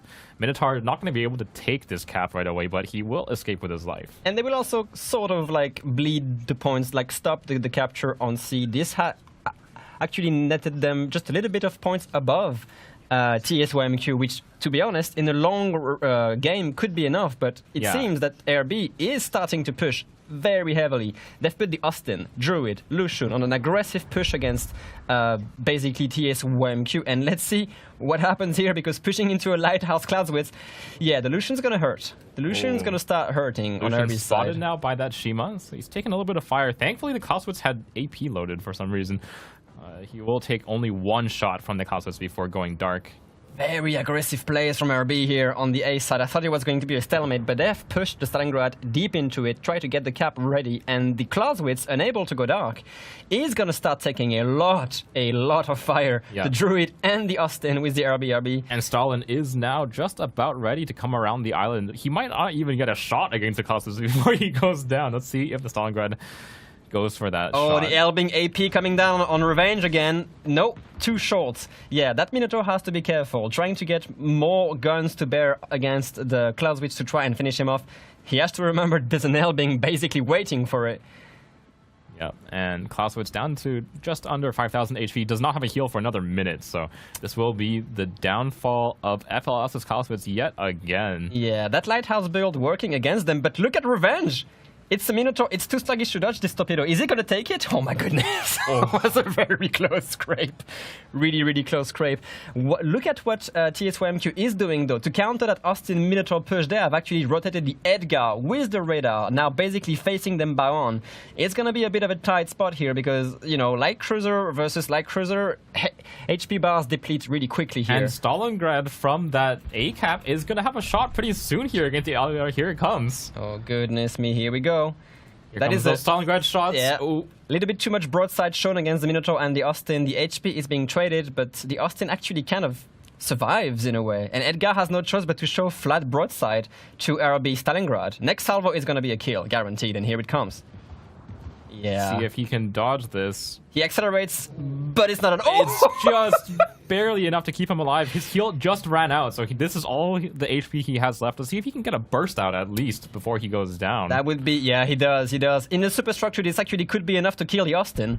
Ooh, not quite able to find those connections into the Austin. Down to 1,800 HP. And he's dark as well. A long time before his next heal, but I don't really see any way for TSYMQ to bag this pickup. Ooh, Lackwater pushing against the Venezia into a close quarters. I'm not sure what the best approach is here because he has no choice but to go bow on. The Venezia can basically... Oh, AP. The Venezia can dumpster Minotaur at close range thanks to that ASAP, but it seems that... All he needs to do, though, is live long enough to get those torpedoes out, right? Yeah, I guess so, but Venezia also has torpedoes. If he can make it a trade here, I feel like the Austin has a pretty nice chance against the Z52. Venezia also has torpedoes, remember, and much better firing angle than Minotaur has. It's going to be a trade. Looks like they are just going to trade their torpedoes here above that C-cap. They are indeed. Down goes the Minnow, and down goes the Venezia. Austin going to be able to push away the Z52. Z52 not really the ship that you want to be facing in Austin. Austin obviously has now managed to I'm sorry the time. To interrupt. Druid versus Druid fight. Let's go. RB managed to basically knock out, destroy both of the Druid's front gun. He was unable to fire back. That's why his turrets were pointed the wrong way. And of course offered his ship to basically give the second win and the win of the best of 3 to RB. That's kind of crazy, actually, because TSYMQ's first game looked so dominant against RB. We thought they, being the number 1 seed from China, winning game 1 in a very dominant fashion, would have expected them to continue the victory, but RB showed 2 exceptionally strong games in a row. It's crazy. RB only losing the Minotaur in this game, while essentially just basically wiping out TSYMQ off the board on Warship Pass. Yeah, I mean, I think we saw a very exceptional deployment there from RB. I actually like their home cap flank a little bit better, and I think that might have been the linchpin of their strategy here. We saw some very non-committal gameplay at the start, up until RB decided to take their Minotaur and their Austin, which together I think is a little bit less of a point investment than the Z52 and the Venezia were, and push them into the home cap. Not only able to force the Z52 and the Venezia away, but also kind of forced a rotation from TSYMQ, who reacted to it by moving some of their ships into the middle. And I feel like that opened the door for RB to make that one-line push into the Lighthouse Clausewitz and be able to not only take the cap, but pick up the kill over there. Yeah, that was Lighthouse build. quite interesting, right? Not working as intended, no. I mean, I think we saw the Minotaur basically just face check the Z52, use his radar, and then continue to just push into the cap like he didn't care. Just executed the full turnout in front of the Venezia and just walked away like nothing. That's the thing, right? Like, if the Venezia doesn't have that preemptive mind reading of loading AP, the Minotaur can tank an ASAP salvo on the broadside. It won't kill it. An AP, on the other hand, would have, for sure. So that was the right play. You know, you can't really get Citadel by the 52 at that range. Yeah. And if the Venezia mess up the ammo switch, then you can get away with it. And it definitely is key for the Minotaur to actually make that turn out there, just because if he stays there, then he gets caught by the TSYMQ rotation, is stuck bound and just dies. So Yeah, definitely. I think the play that he made to push was maybe too aggressively, but the choice that he made to turn out was definitely the correct one. I think even if the Venezia did load AP, the gamble to turn out for the Minotaur was definitely worthwhile. Yeah, for I sure. would have done the same thing. But also something interesting to note, viewer prediction wise, TSYMQ was favored to win this game. They had 55% versus RB's 45%. Except for the last game, it was the other way. On the last game, the prediction kind of got flipped. RB was 55. Correct. It is And funny now that it's 55 for TSYMQ in the final one, and RB won it. that's So, interesting because we saw TSYMQ have a very dominant game 1, and then viewer predictions thought that RB would win game 2, Which they did. Which they did. Winner favoritism. And Unacceptable. And then viewer predictions thought that TSYMQ would win this one after RB won the last one. So very interesting, guys. Entertaining to cast, entertaining to watch, and I hope both teams had fun, because we definitely did. I would love to see more of these teams after the compositions we saw in these games. Yeah. Oh, yeah. For my sure. goodness. RB definitely bringing out some crazy stuff in both of these games. For sure. Not able to take a straight game versus TSYMQ, and they busted out the 4 light cruisers and also the triple Slava. Yeah. It's interesting to see kind of the difference in playstyle in these matches when there's no battleships present versus 3 battleships. Oh, yeah. Just the way that like the Minotaur can play by just walking to the cap and turning out, or the cruisers being able to just push down the one line and not have to worry about getting punished by a battleship. So there definitely is a trade-off. When you choose to not bring that battleship, there's a lot less ability to punish somebody making that like one critical mistake. Definitely more focused on the damage over time. Yeah, it's definitely an interesting watch as well, especially because when you normally watch a competitive game or even a clan battles game, the battleship plays such a critical role in punishing cruiser mistakes and basically any cruiser plays, where due to not having a battleship in this game at all, Edgar, Minotaur, things like this are able to have such a massive presence in the entire game, in the macro aspect of the game, where they are just able to essentially brute force push into a flank, and then as long as they are confident enough that the enemy ship hasn't got AP loaded, they can just turn out on them, and maybe they will take 20k damage, 30k damage. It's okay. He can heal it back.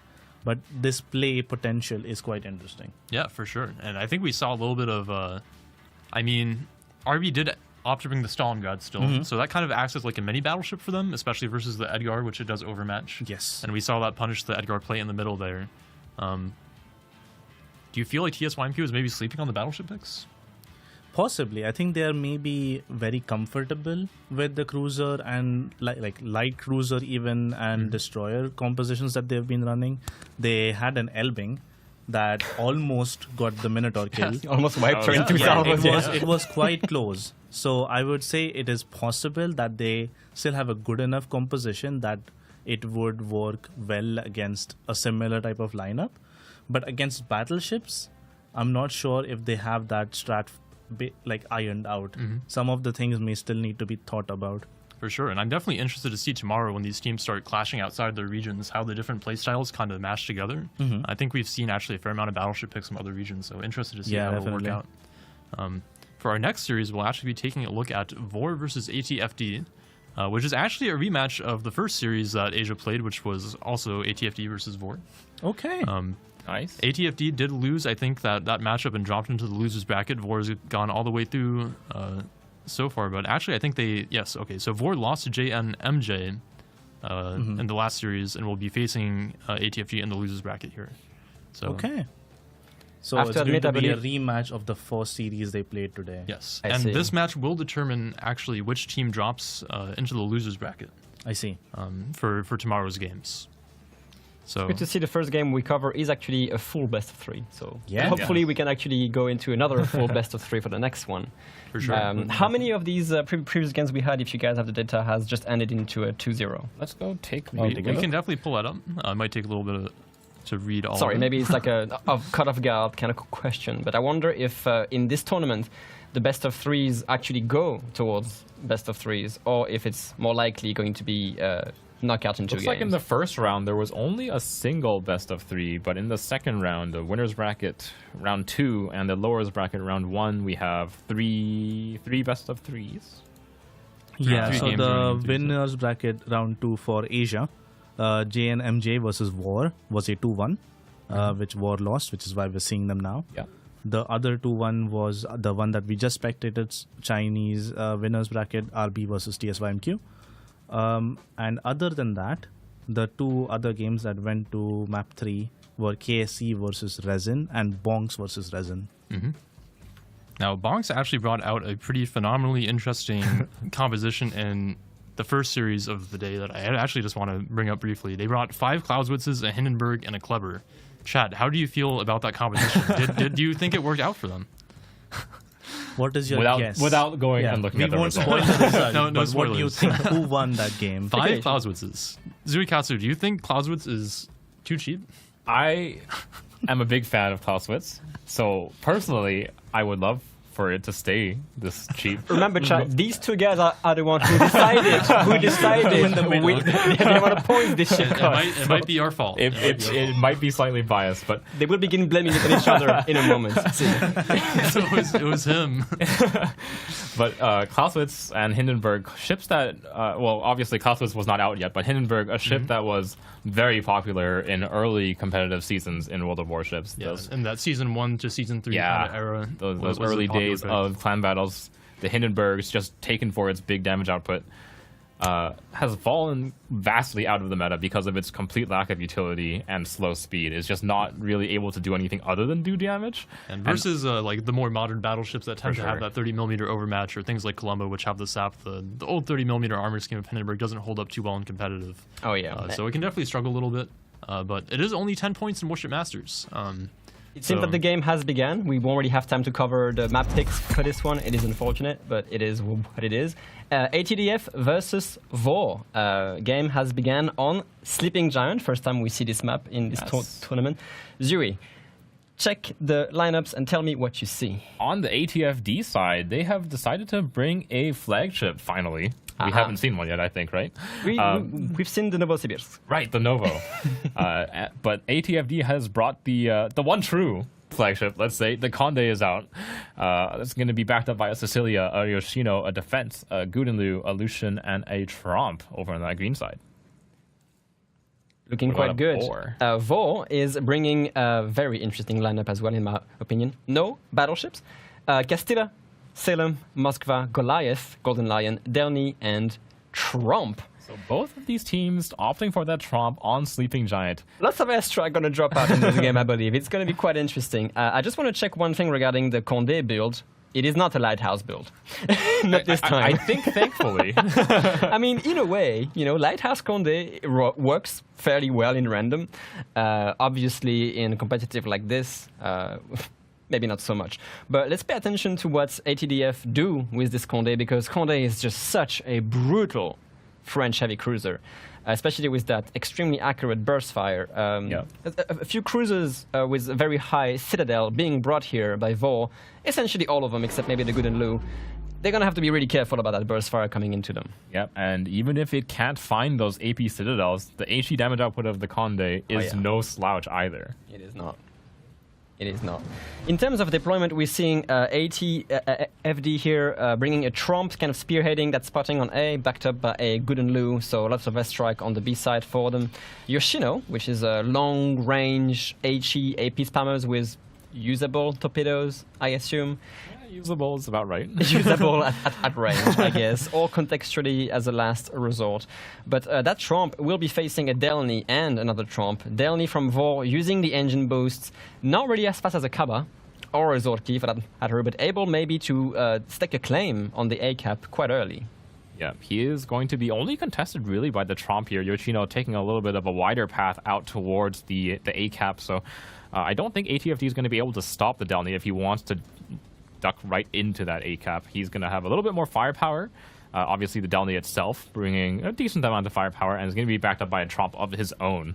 Oh, I see torpedoes here. There shouldn't be too much of a problem. What's the range on the Trump's torpedoes? They're relatively long, 10 kilometers? Yes, I believe so. Yeah, the Delny might be able to get away from this, and honestly will secure the cap with no contesting whatsoever. Yeah, ATFD's Tromp just going to park up in the islands, in the middle here. Going to try to keep that airstrike coverage over the entire cap, I would believe. We see the engagement here already. The lone Goliath from Vaux all the way up to the 9-10 line is going to be facing the Condé's Wrath with permit spotting from Luoyan.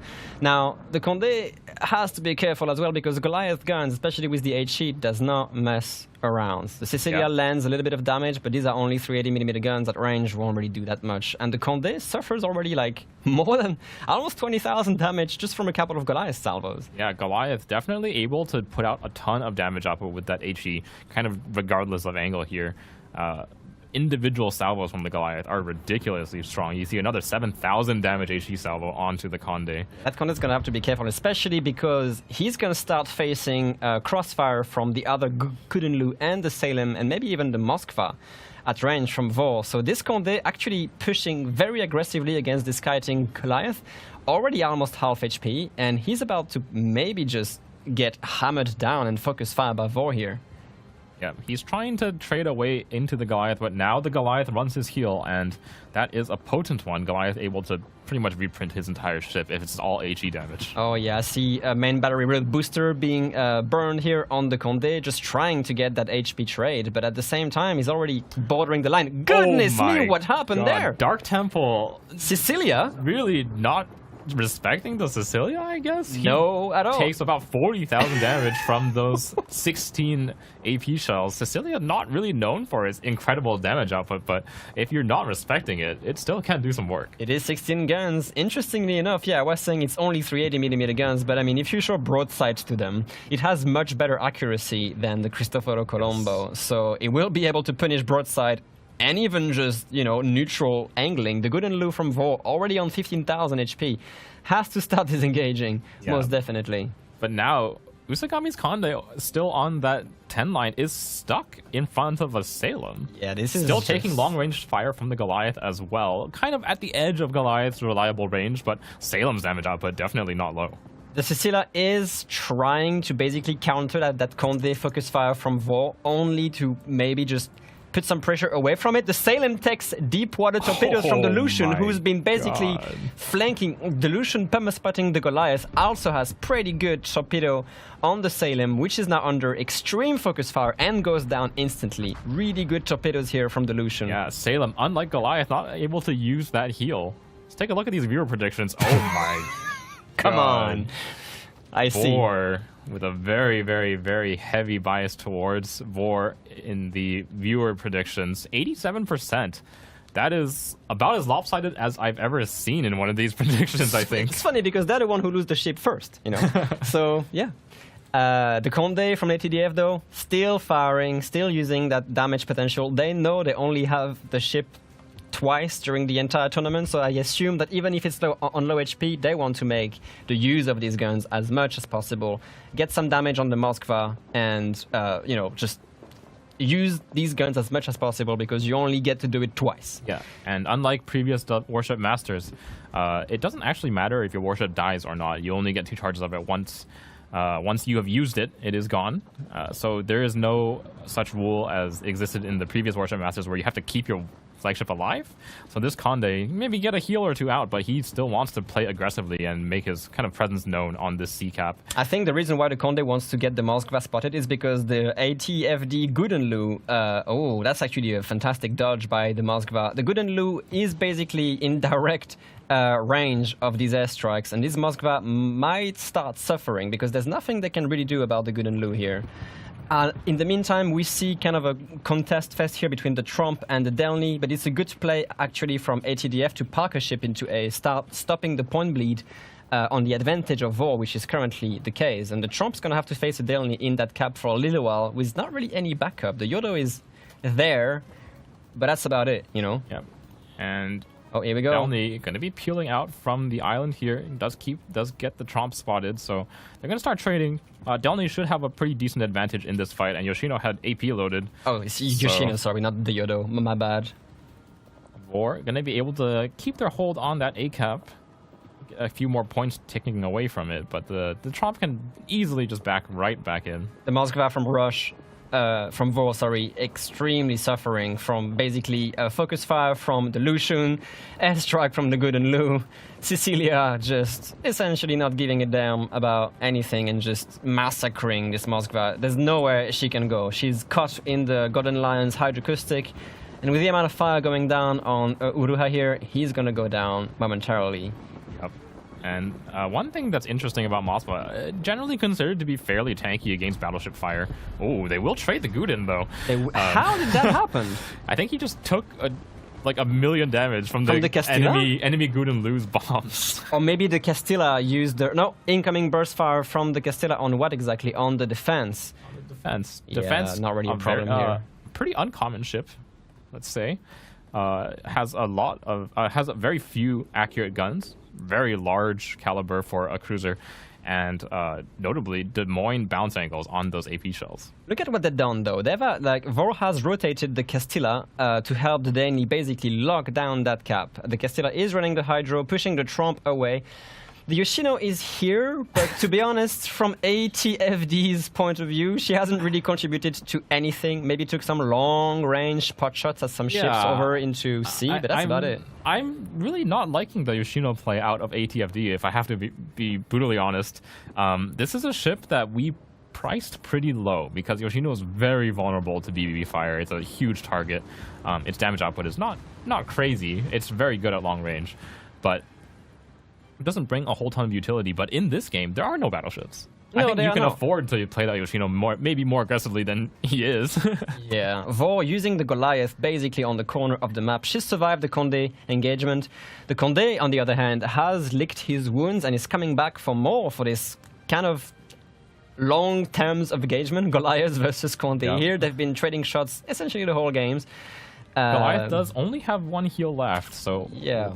Condé actually has none himself, so this is all the HP that the Condé has left to play with. Incoming burst fire from the Sicilia on the defense. The defense from ATFD here in critical state, dropped by the Tromp, fired on by the Goliath from the other side of the map. And another 2 strikes coming in from that Guden Lu.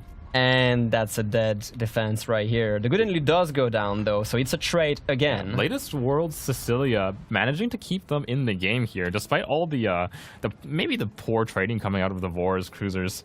This Sicilia has been putting in work this game. Yeah, that definitely helped the Condé get out of the tricky situation, using basically body blocking it and using the smoke to try and save that flagship. Incoming AP salvo on the Tromp. Tromp is a big DD. It could hurt, actually. Yeah, that's about 5.5k, a little bit more. Nice shot coming out of Latest World himself. Seiyuki's Lucian is going to be able to finally make his way onto that sea cap. They've been playing around this for so long, littered with dead ships.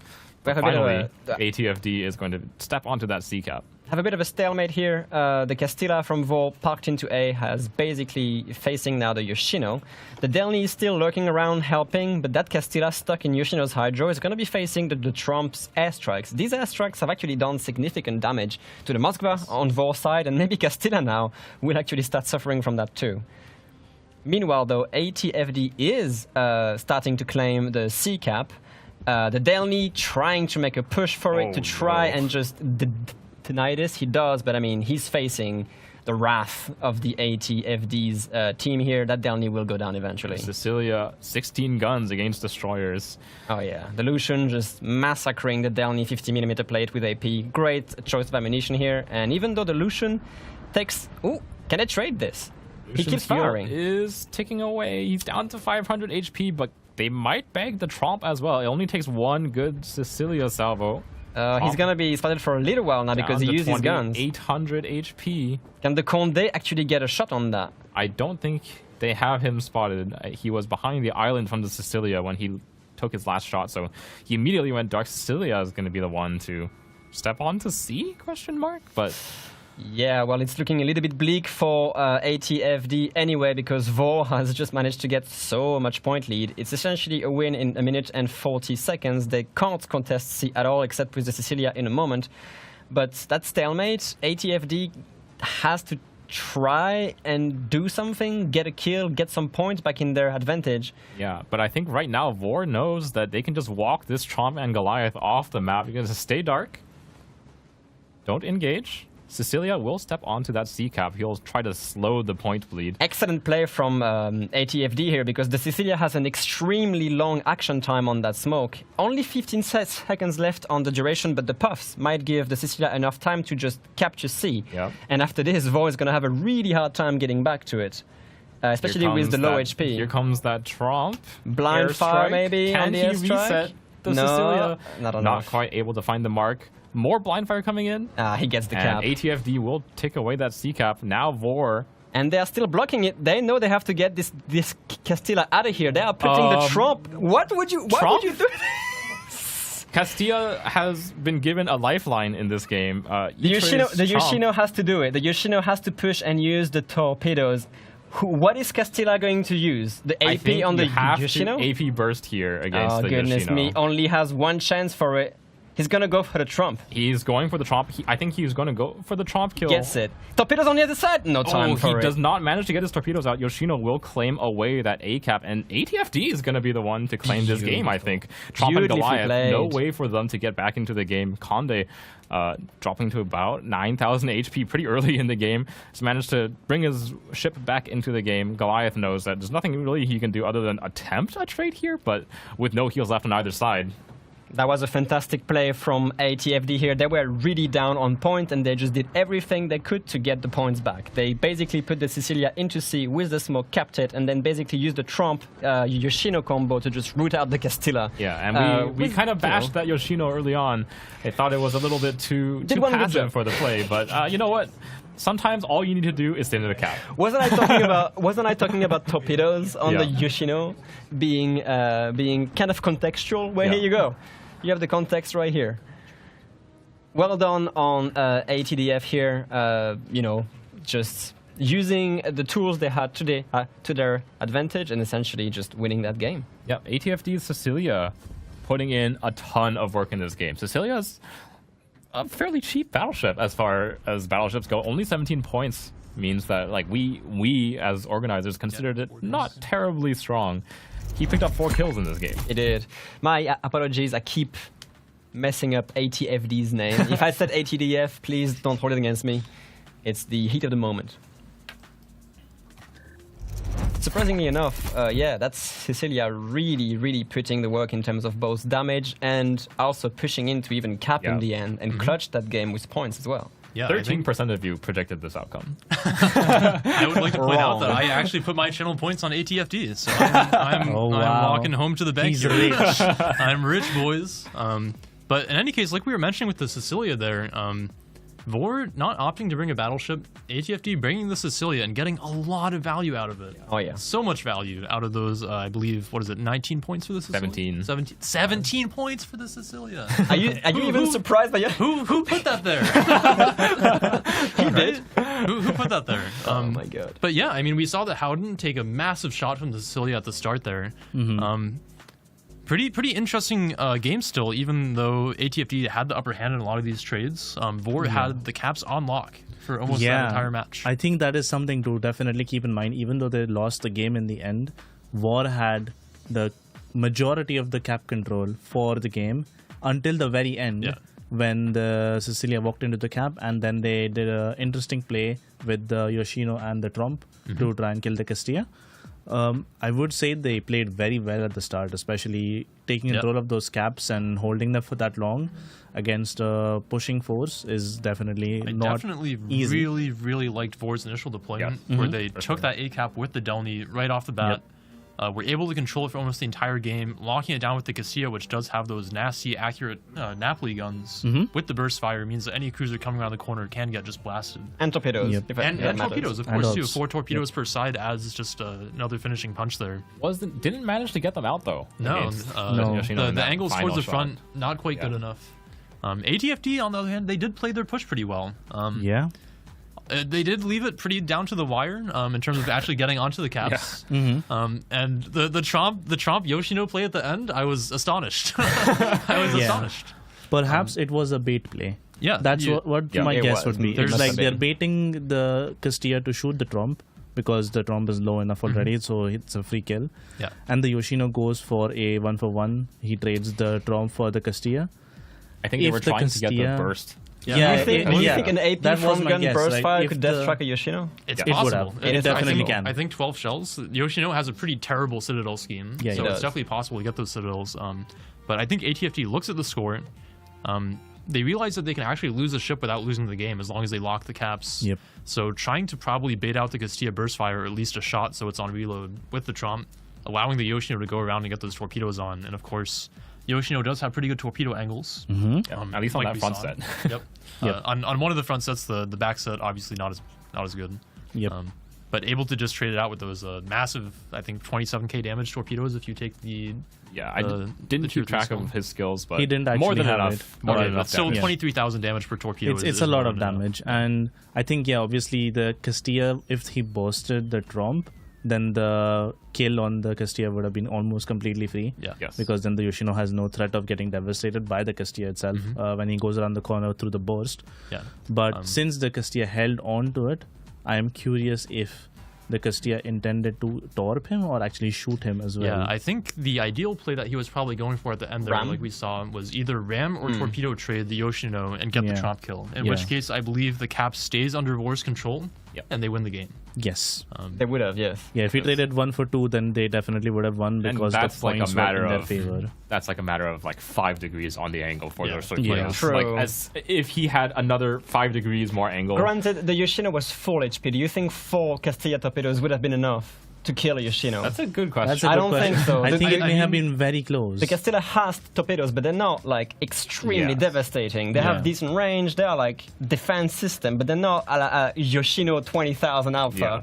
20 10 aside or something. So I it's think they're interesting pretty to close see. in characteristics to the Italian torpedoes that you might find on like the Venezia, Mm-hmm. in that they're pretty low damage, like you said. I think only like 13,000 or so. And the Yoshino was basically untouched. Basically Yeah, it untouched, was. Yeah. Yeah. A second question I would have is the Delny play on the home cap of Vor, trying to basically prevent them from taking that home cap, facing the Sicilia, facing the Trump. The Delny, as you said, did an amazing job. Got the cap early on, faced the Trump and the Yoshino basically unscathed. Realized that he couldn't really face off against that because the Castilla was there to do his job now, Yep. and he just went to die on sea. Yeah, it is interesting. The interesting thing about that point in the game, I think, is that Vor doesn't have anything to spot the Lucian. They kind of need to run the Delny at it if they want to get him off the cap. So it's almost a necessary evil, I want to say. Maybe we'll be able... Oh no, we have no renders, never mind. No. But I think at that point, the best I could hope for was trading the Delny for the Lucian. And try to blind fire the Sicilia in a smoke. And they were very close on that Lucian, to be fair. And I think we're seeing on the highlight reel another critical moment that we should discuss, which is that Salem on the rock. Oh, yeah. The ATFD Lucian getting down the 10 line, achieving the angle with the deep water torpedoes. The Salem doesn't have a lot of maneuver room on that rock. Very, very critical pickup there. Yeah. And definitely. Salem, obviously, when you bring it, you're probably taking radar on it, so Yeah. that does take the place of its hydro. Yeah. Yes. Important to note that while Salem does get the super heal and it gets a 40-second cooldown damage control party, it does not get both radar and hydro. It And the has to super do- heal does not heal the bit of damage. Yep. Yes. Unfortunately, not that it does Citadel damage, by the way. So it's a super heal, but not really a Yeah, super it's heal. a super heal as long as you manage to avoid getting smashed. Exactly. Yes. If you avoid getting smashed, you'll be all right. If you're trading with enemy cruisers with HE and fires, then Salem has a lot of the staying power that you would expect from the super heal. Yep. But taking those torpedoes, not a lot of healable damage there for sure. True. So excellent job from ATFD here, I have to admit. And also, I have to admit though, ATFD not only picked up the Salem, but also absolutely massacred the Moskva from Vor with the good and low. I mean, sure, the good and low from ATFD eventually died from a combination of counter Lu, I guess, and then maybe the Sicilia from the Thunderdome. But at the same time, the Moskva got evaporated from full HP within 40 seconds, a little bit Yeah. more or less. Yeah. Those Same position bombs as the are Salem, crazy. stuck behind a rock, dodging Lucian torpedoes afterwards, after the Salem got killed, and succumbing to this really good play from ATDF. So 2 crucial moments here that got them the game as well, and opened up essentially the C cap for the Moskva definitely had to go down for them to be able to actually control that C cap. And I think that was actually a pretty good highlight too of why Howden Liu is so good in that match. For sure. Like you said, I think the airstrikes contributed quite a lot to getting the Moskva kill. Absolutely. And we also saw a lot of Howden on Howden violence in that match. I think the ATFD Howden actually only died because he took some massive hits from the It is like a Vor 20k Howden. damage. Yeah. And the Vor strike, Howden got those drops off literally as he was dying.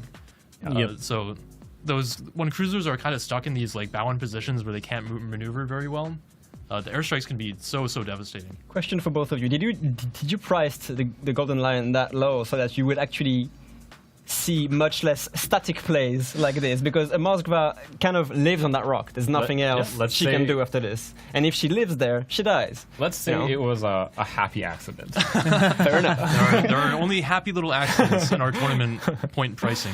It's a learning moment. We definitely had some vision for the pointing of the Gunlu and maybe underestimated, especially the addition of the legendary mod to the ship. It's hard to miss. The legendary mod is a pretty massive buff. It Unique is upgrade.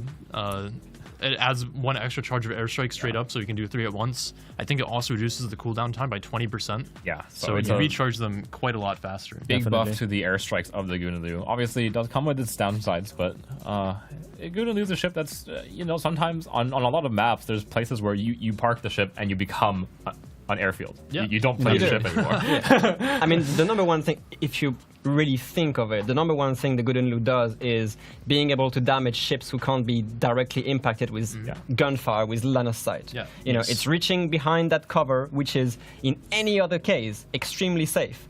Yeah, but that's a it's very not important anymore. point. That's why I was speaking about static plays being just absolutely countered by that unique upgrade, because if you want to play static, well, it's going to be so much easier for the Gunlu. The Gunlu wants you to take that spot because it's free damage for it. So Yeah, definitely. I think it's also important to note that the Moskva costs 24 points, Yes, while that is the a big Guden investment. is much cheaper, and they traded basically a very expensive ship for a very cheap ship. Yeah, that's definitely something that you have to consider with these lineups is that where are you allocating your points to which flanks, essentially. And if you're basically taking a 24-point ship that's supposed to be like a linchpin of your composition and putting it in a spot like that Moskva was in, Yeah. and trading it 1-for-1 with a 12-point ship, the other team is getting a lot more value out of that. than you Yeah, are. definitely. So definitely a pretty important pickup there for them with that Moskva kill. Indeed. Let's So take I a look at think- the next map here. We have Islands of Ice.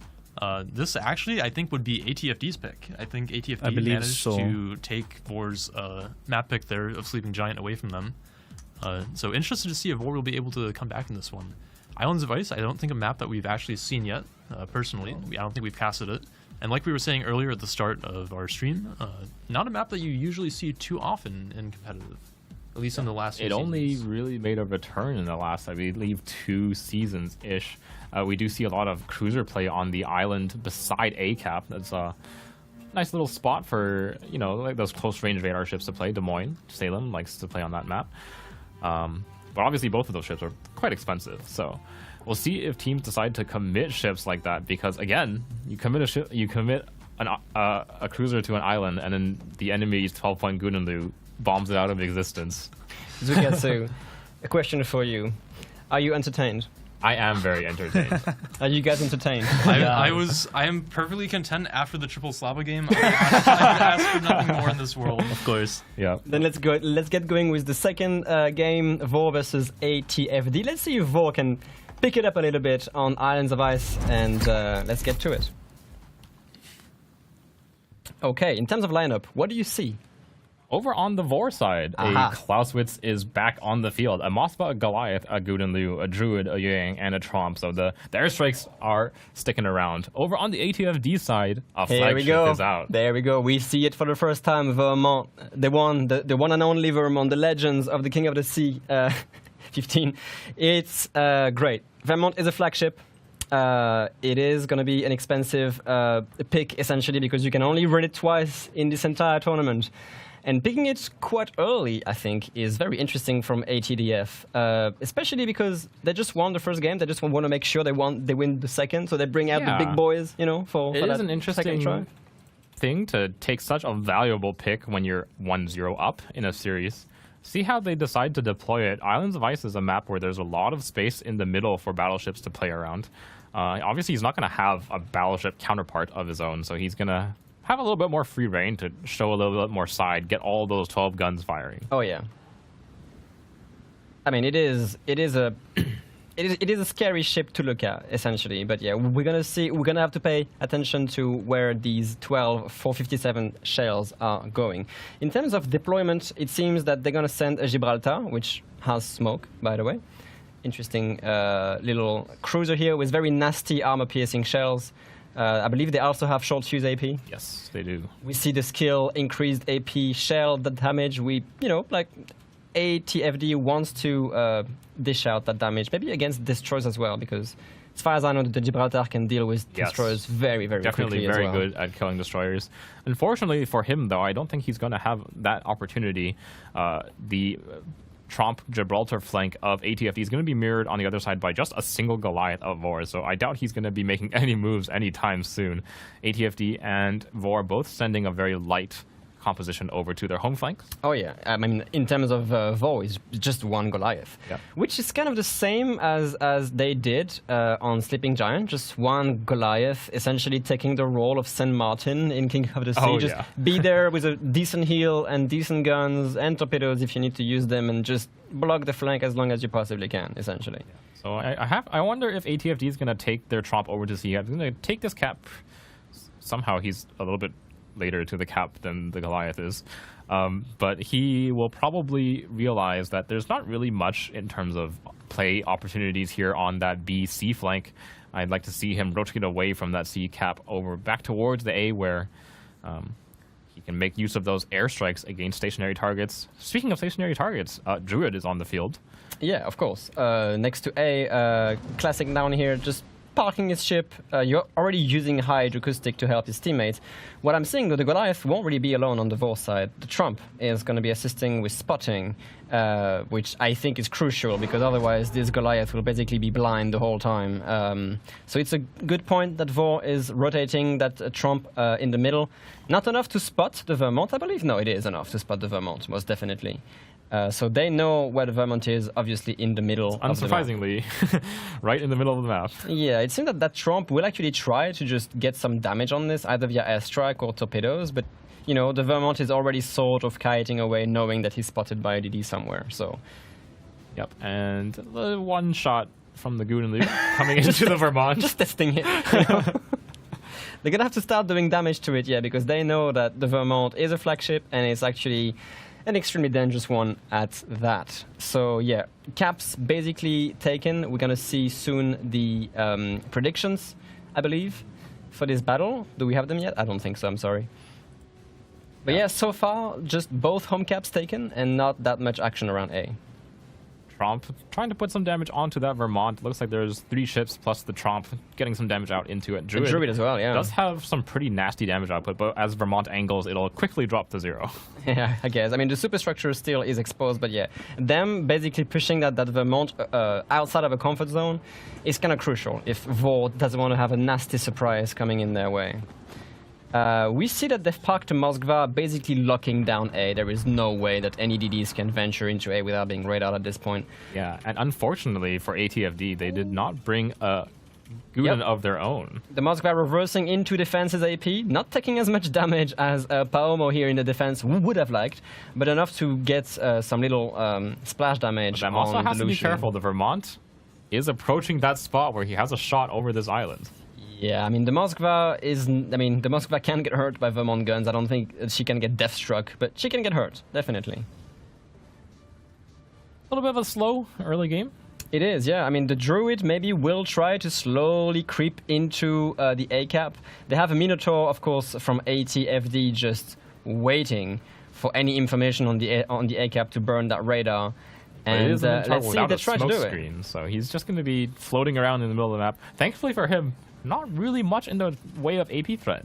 Yeah, here we go. He is going into the cap, instantly reversing, trying to bait that Minotaur radar. They know the Minotaur is here. They're just trying to bait it. He has to be careful, though, because, yeah, Minotaur sending torpedoes, not using the radar yet. Yeah, here we go. And instantly reversing away. Minotaur does not fire. She knows that she can remain undetected if she does not fire. That's enough, though, to get some pretty nasty shots on the Druid from the Delny and the Lucian soon from ATFD here. As soon as Lucian clears the island here, Minotaur's radar lasts forever, so these two destroyers can definitely do a lot of damage during this radar. Prediction, 72%. War still heavily favored after that first game. Most definitely. A little bit less so, about 15%, shifting over towards ATFD's side. The Druid taking a little bit of damage, nothing it can't heal and come back from. No ships have been taking really crazy amount of damage. The defense from AT FD side has been basically a little bit bullied by a combination of, I assume, Luoyan torpedoes and Clausewitz, a long-range fire. And Clausewitz is very happy to be shooting at large cruisers like defense. Most definitely. Does defense has a 60-second fire duration? Yes, it does. I believe so, yes. So defense does have its own little smoke screens to keep it safe, so he's gonna smoke up. And 3 more heals as well to get back in the fight, I guess. Look at what's going on, though. It seems that Vor is rotating the Goodenlu and the Trump back to B. They're just trying to get some eyes on whatever's going on at sea, because I believe so far the Trump and the Gibraltar has been kind of safe. The Goodenlu, though, has no sonar active and is maybe going to take a Trump torpedo. Yeah. Guden is not a particularly maneuverable ship. Let's see if he can get lucky away you, from this. Just barely scrapes by. The sixth sense of accelerating right in time, isn't it? Oh, here we go. Druid from Vor trying to poke the cap again. They know the radar from the Minotaur has been spent, but at the same time, the Lucian doesn't have hydroacoustic ready for another 21 seconds. And might actually be enough for the Druid to cap it. I believe that is enough time, at least for the Druid to get safe behind the island. And once he's there, ATFD's destroyer is going to have a bit of a hard time dealing with him, because Druid can get his... It looks like he's not going for the full island dive. He will take his position on the edge of the cap. And then here. disengage. Oh, is he going to start out of the cap? Oh, he gets it. Just yeah. barely. The Druid touches. acceleration can be a double-edged sword. This Now he is spotted really by quick. that hydro, so he will not commit to this push. He has to not shoot. Oh, I mean, he does have a couple of smokes left, I assume, yeah. And as soon as he gets out of harm's way, he's going to smoke and disengage. Here we go. Yeah, tries to get a little bit of damage into the Lucian, but the Druid will slip away. Not too much return fire going into him. Yeah, the Vermont, though, from ATFD, pushing back again after being pushed. Like, the Vermont is an extremely slow ship. Yeah. If you're being pushed back into your spawn, it's going to take you a long time to get back into the fray. But he is now, and the Moskva has to hide from him. Yeah, here comes that first Guden airstrike. Here we go on the Lucian here, actually doing some substantial damage. Ooh, a little bit off the mark, but Lucian's down to 5,600 HP. Another 30 seconds remaining on that heal duration, so shouldn't be in any kind of mortal danger. But Vor has managed to at least pick up the cap on that A cap, and this cap is so difficult to take. So any point tick from this cap is very valuable.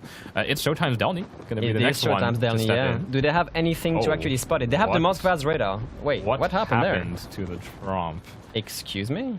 Did he just die to a minimum radar, like, really quickly? I guess so. I guess so, yeah. Fair enough. The one thing is, the Moskva is not using the radar on the Delny right now. She has it available, but she's not using it. No, wait, it's not. Sorry. I think they realized that, yeah, it is not available. So Delny actually going to be able to flip this A cap. Vermont as well, going to be just shoving that HP pool onto the cap, locking it down for ATFD, picking up a kill and also the contested cap. ATFD's position looking pretty good. It is, definitely. The fact that they've pushed the Vermont all the way here is going to keep... deep water torpedoes coming in from the Luoyan this time is going to hit the Vermont with one? Nope. Torpedoes not connecting this time, but kind of forcing the Vermont to basically accelerate into the cap. And it's going to be farmed by a Clausewitz, a Druid, a Moskva, maybe even a Luoyan now. This Vermont might die in a few minutes, I believe. I think it will be faster than that. Clausewitz's damage output against battleships, plus the airstrike from the Golden Lion, is no joke. And Clausewitz is pretty well protected back there. His angle right now is not amazing, if I have to be honest. The overmatch, yeah, not the best. Let's see if these Vermont can do a little bit of return fire. Not quite finding the mark, and Clausewitz has switched to that AP brutal damage Brutal output. AP, yeah. She does have to push forward to keep the angle going, but this Vermont is essentially suiciding. Like, this is essentially this is HP pull into the fray to make sure that they don't have any claims on A for as long as possible. But are the points they're going to get from this enough to compensate from the loss of the Vermont eventually? I'm not sure. Vermont will have at least one. No, he No, won't. he won't. Clausewitz just S-Strike plus Clausewitz, no way. deletes the rest of that Vermont HP pool. I was thinking he might have a shot against Dark Temple's Guden, but he will not. Dark Temple's Guden still under pretty heavy fire here from the Minotaur, Tromp, and Delny, but something that's survivable Obviously, for a Guden. instant reaction from Vor the moment the Vermont dies. They are pushing the Moskva and the Druid into A. Get that point, get that cap back into their control as soon as possible because and they have the point Sayuki's advantage. Lucian is within this Moskva radar as well. As soon as he goes dark, they do have the option to burn it. Yep. And Lucian's not going to be able to survive this one. Not against the Clausewitz, no way. The Clausewitz also has the Hydrocaustic, just died, never mind. So he might not see these deep water torpedoes coming, but will they actually have any sort of angles to hit the Clausewitz? And Palmono's Maybe. defense all alone now back here. Remember, the Luoyan is radar. It might have helped as well against the Delusion. Oh, He is yes. running the radar. Clausewitz will take... No way he dodges that. Yeah, that's Oof. 2 deep water torpedoes Tons facing a of defense damage now. into the Clausewitz, but defense is still on his own. He's might not be able to pick up the Clausewitz. He's forced back here by the Moskva. Yeah, that defense is going to be under tremendous pressure. The Druid, the Moskva, the Clausewitz, even though it's on 8k only. Meanwhile, though, ATFD is making some pretty aggressive play on B. They are actually cornering the Guden from Vol, pushing him away on only 5k HP, and they're going to be able to walk the Trump into B because the Goliath is also running away. Oh, Trump incoming HE salvo on him, dodges it at the last second. Really well done from this. Yeah, and I'm actually hoping that for ATFD to have a chance here, they really need to pick up this Guden Liu kill. He's about 15 seconds to his next heal. Delny's damage output, not the most amazing against a ship like the Guden, so... They're gonna have to walk the Trump into B. They really have to stop that cap ticking into Vor's side here because they only have 60 seconds left before the match ends. They have to put the Trump into it. And even then, it might just buy them a little bit of time because there's no way they can get anything on C. So they have to kill both the Goliath, the Guden Liu, and capture B to have any chance of winning. With 900 points on the field, I think they have to play for the defense's life here. Defense has to just try to stay alive as long as possible. They need to pick up the Guden Liu and take the B cap. If they can flip the cap and take a kill, that's about an even game. The Luoyan from Vol staging to try and kill this defense. Now remember, defense is on the wrong side. She can't accelerate a way into cover. The Druid basically farming the broadside here. Vol doing everything they can to both pick up the kill on the... oh wait, they lose the Goliath. Yeah, the Goliath did go down over on that cap. Much more even game now. ATFD will flip away that B cap. Ooh, Luoyan taking a massive damage here. From that defense. Remember, defense has torpedoes on the bow. Will they have the angle against this? I don't think so. Not from that right side. Goodness me. Oh my god. ATFD playing it correctly right now. Can Palmono pull this off? That would be absolutely insane. No, they just want to run. They know all they have to do, all Vol has to do now is to run. Oh, they're going for it. Here comes the Yueyang. Here comes the torpedoes, and the Yueyang goes down. Not even a try. Defense's HE damage is just ridiculous. Does pick up a kill here, and he's still buying time. 50 seconds left until ATFD wins the match this time. Goodness me, yeah. They have to pick up that defense kill to try anything at all right now. What's going on with the Minotaur Moskva? Nothing, really. The Minotaur from ATFD is so healthy, just gonna face off against the Moskva by one. Yeah, not really and anything I have to happening wonder, like, why did the Clausewitz of Vord go into the island here? I'm really not sure. Allow the defense. The Druid angle is... here. Oh, can the defense actually go forward? No, Just they actually back the rear kill. of the defense, poking out from behind the island. Classic Nouns Druid will pick up the kill. 2 caps still taking away for ATFD. They bought themselves about 15 seconds with that play. The Moskva from Vordo taking a massive damage from the Gibraltar AP. Big damage onto Vor's Moskva. Vor kind of on the last legs here. I don't know if they can beg a kill anywhere. I don't think so. The Trump airstrike are dropping down, but I don't think they can kill the Moskva in time. They don't really need... yeah, they sort of do. It's gonna be a win for ATFD at this point. The Gibraltar might have the angle here against the Moskva to just finish that game off. Let's take a look, because Gibraltar's AP angles are Incoming. very, very good. That's gonna be the game right there. Oh, no, not enough. About 14k. 15 But with only 10 seconds left, Gibraltar takes a bit of a chunk here. It did, yes. Maybe not respecting that Moskva radar. Not enough to kill it, though, and that's gonna That is going to be game. ATFD taking a 2-0 victory over Vor Yeah, well against all odds. done. They killed the Gibraltar, but just too late. Just a little bit too late. Really unfortunate. Really unfortunate. That was down to the wire. Both teams Yes, were above for sure. 900 points on the last minutes. That was really, really great. That was really close. Yeah. Well done to ATFD for basically knocking Vo out 2-0. I thought that after the early death of that Vermont, ATFD was kind of screwed. No, the Vermont right. button of point in time to actually just maintain that point. Oof. lead. That was a close game. very, very close. Yeah. I think a game that contrasts with the earlier games that we viewed, and that was a little bit more of a slow burn. Both teams Yes. actually very evenly matched throughout the game there, and kind of swung both ways. Yeah. I mean, Vor, I think again having the stronger early lead there. For sure, yeah. I think flipping the cap early, the Vermont full sending it into A was a little bit weird. Yeah, definitely. As a flagship as well, quite the interesting play. I guess they got the value they wanted out I of believe it. so. I believe the flagship system kind of makes it like, you know, I believe the Vermont had to accelerate to dodge the Yang Torps. And after Yes. this, you know, by the time just you're going to slow committed in, down, yeah. stop, start reversing, might as well just full send this and try to get some damage done before you go down. Yeah. I believe enough. teams want to emphasize on that kind of 1 use, 2 use per tournament and just Yeah. make as much as possible out of Yeah, it. I mean, they did so- end up winning the game in the end, so They I did. mean, it still takes a while to focus down on Vermont because of that long VCP, the fast heals, the over 100,000 hit point pool, the armor. So still took him a little bit to go down. And every second counted in this game. Actually, Yeah. down, Yeah, completely down to the definitely. wire. Yeah, I at the guess- very end there, Vor actually picking up the, or not Vor, yes, Vor It was picking up, Vor. Vor picking up the Gibraltar kill after the time ran out. If it was just 5 seconds earlier, I think that flips the match. So very unfortunate for them. Yeah, it might have done, but the Moscow would have died as well. So I'm not entirely certain if the match I actually result think would have changed. maybe the one crucial misstep was the Clausewitz not just barreling down the one line Yeah, to Yeah. kill the to defense. kill the defense. Yeah, Defense let's talk about that defense because traded away the Yang without taking any damage. Yeah. I did take lived- some damage, just survive on 1000 HP. I mean, from 1000 HP. Yeah.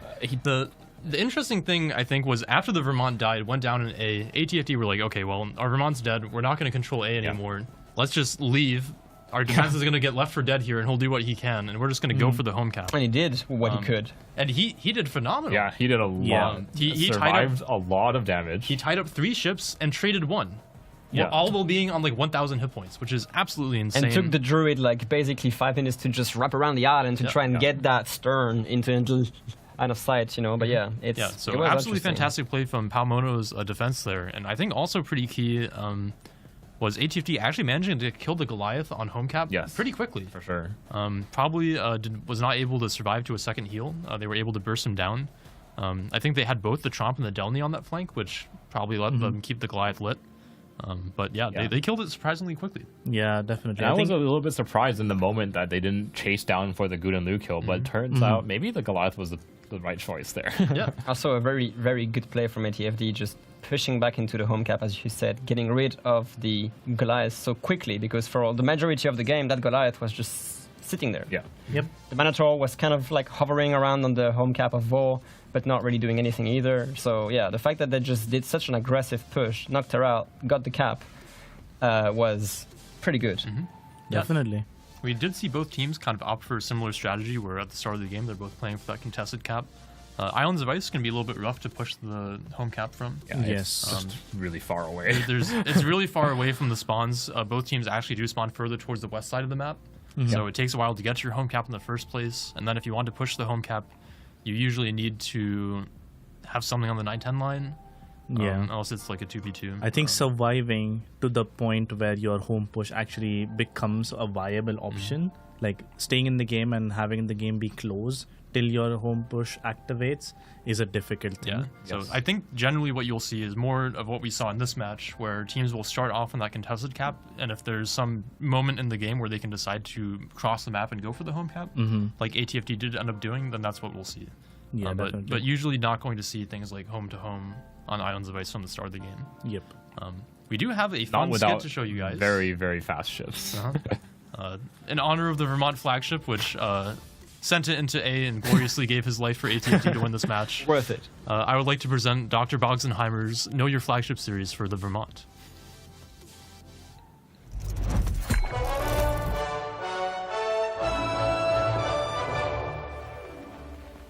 The Vermont has a massive broadside, a long reload, AP that overmatches 30 millimeters, quick acceleration but slow speed, improved heal with a short cooldown. In short, Vermont as a flagship gives you unrivaled AP salvo damage, quick acceleration, and excellent heals. It's the Brick and Brick Smash. Unfortunately, in that match, I think the Brick got smashed. But the Vermont does do a pretty substantial amount of work usually in competitive, which is why it is priced pretty expensively, and it is a flagship. Those 12 450 submillimeter guns can be devastating. Makes absolute sense. Did you actually see any Vermonts in the past competitive using the legendary upgrade? The legendary upgrade is still in testing, so definitely not. I apologize. I would hope not. Yes, fair enough. You know, this comes down to my ignorance regarding this sort of thing, so sorry about that. No, absolutely. I think also I would like to point out the defense again, because I think defense is a ship that is criminally underrated. Yes, yeah, I think a lot of people, like, not a lot of people have it. That's true. So it's not very popularly played in randoms. Not a lot of people really have a lot of experience with dealing with it or playing it. But people do really underestimate it, I think. Yeah. I mean, it's definitely a very funky ship. It looks ugly. Let's get that out of the way. It is definitely ugly. That's definitely part of its unappealing. It is subjective. Beauty is subjective. Beauty is subjective, sir. It also has a little bit of like contrasting features to it, where it has a short burst smoke generator, but also has really big guns that give it a substantial gun bloom. So the defense, the smoke is a little bit more defensive, as one might say. Yeah. Because you do get spotted quite far out. All the guns are on the bow, but it has pretty fantastic high explosive, and like Zui mentioned earlier, it has those Des Moines penetration angles on the AP. Yeah. And also, 4 torpedoes per side? Yeah, 4 Which torpedoes can be per launched side. individually? Yeah, and they do quite a fair amount of damage. So oh, yeah. It can be a very solid choice for playing those islands. I think like we saw at the end, their defense got left to die by his team to play his life as best as he could, and he just went straight for the rock. And the Luoyan just had to try to send it and was not able to get it done. Yeah, because the HE alpha on those guns is actually very high. Enormous. Yeah, It's ridiculous. Yeah, because it's basically a KGV gun that's strapped to a cruiser hull at tier 10 with cruiser accuracy. Yeah. So if you hit with that HE, you have a really high chance of fires, and obviously you have really good alpha. So a destroyer at that type of range, when you're facing that high of alpha with that accuracy, you're not going for that and play. especially if the defense just aims for the midsection there, like you can on those close ranges. Destroyers don't saturate in their midsection, so full damage all the way. I think kill that Luoyan from 4,000 hit points with only 2 guns. So Really good. Yep. So our next series is going to be Resin versus Elzer. Yep, for the first time we'll be casting NA today. Yes, we are. And we have already gotten through the map pick ban phase. And so our 3 maps are Repost, Sleeping Giant, and Islands of Ice. Yep. Resin, I think actually the 4th place team here beating out KSC, which was the 1st place seed in the last series. KSC unfortunately did forfeit a game because they brought 101 points, which you are not allowed to do. It can only be 100 points maximum.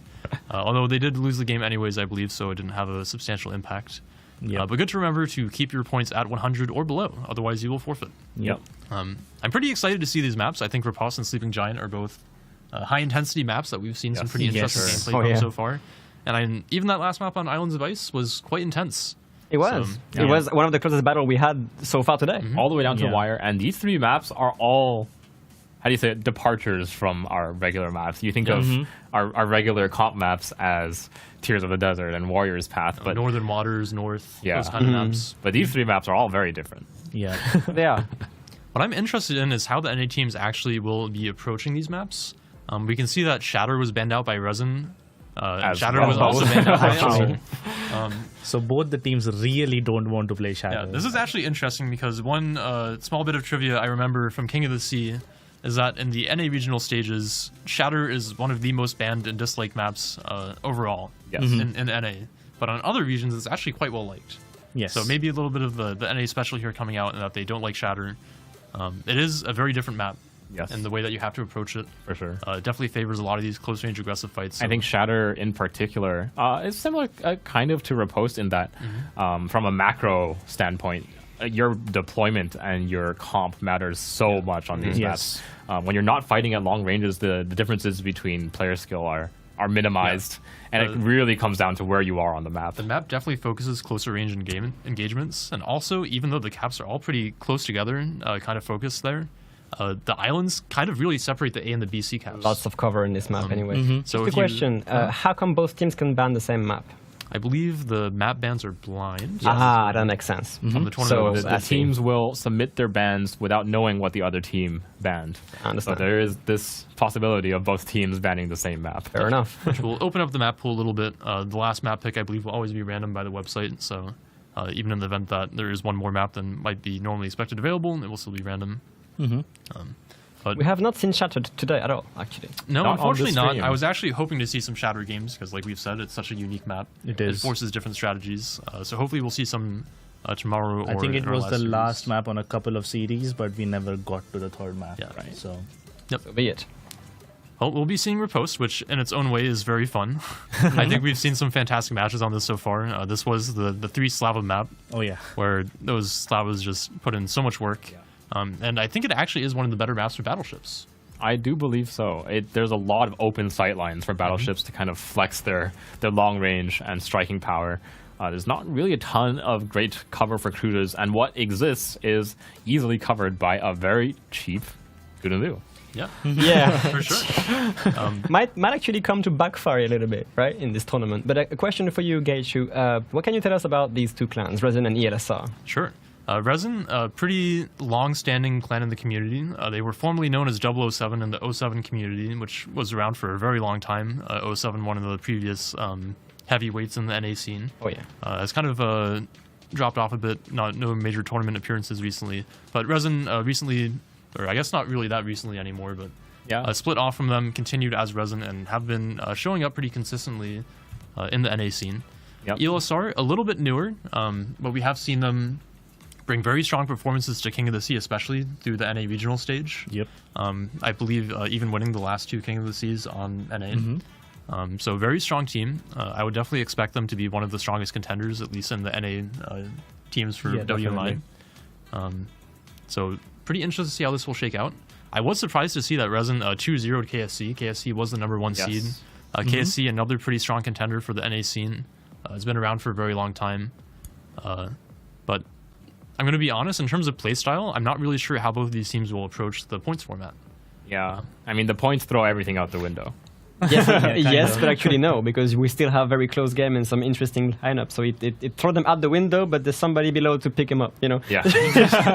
And do something out of it. So it's quite interesting. Well, Sure, from what we know from previous King of the Seas, Resin, maybe a little bit more of a standard play style coming out of them. When there's no restrictions on the field, they're a team that likes to play their smokes and radars. ELSR, pretty well known for their very aggressive battleship play, I would say. Yeah. And King of the Sea, in particular, last season, I'm a very big fan of the Minotaur. The open water, no smoke Minotaur. The criminal Minotaur. I actually do have a ship pick rates per team here, so we can go over maybe some of the most commonly picked ships from these teams so far in the tournament.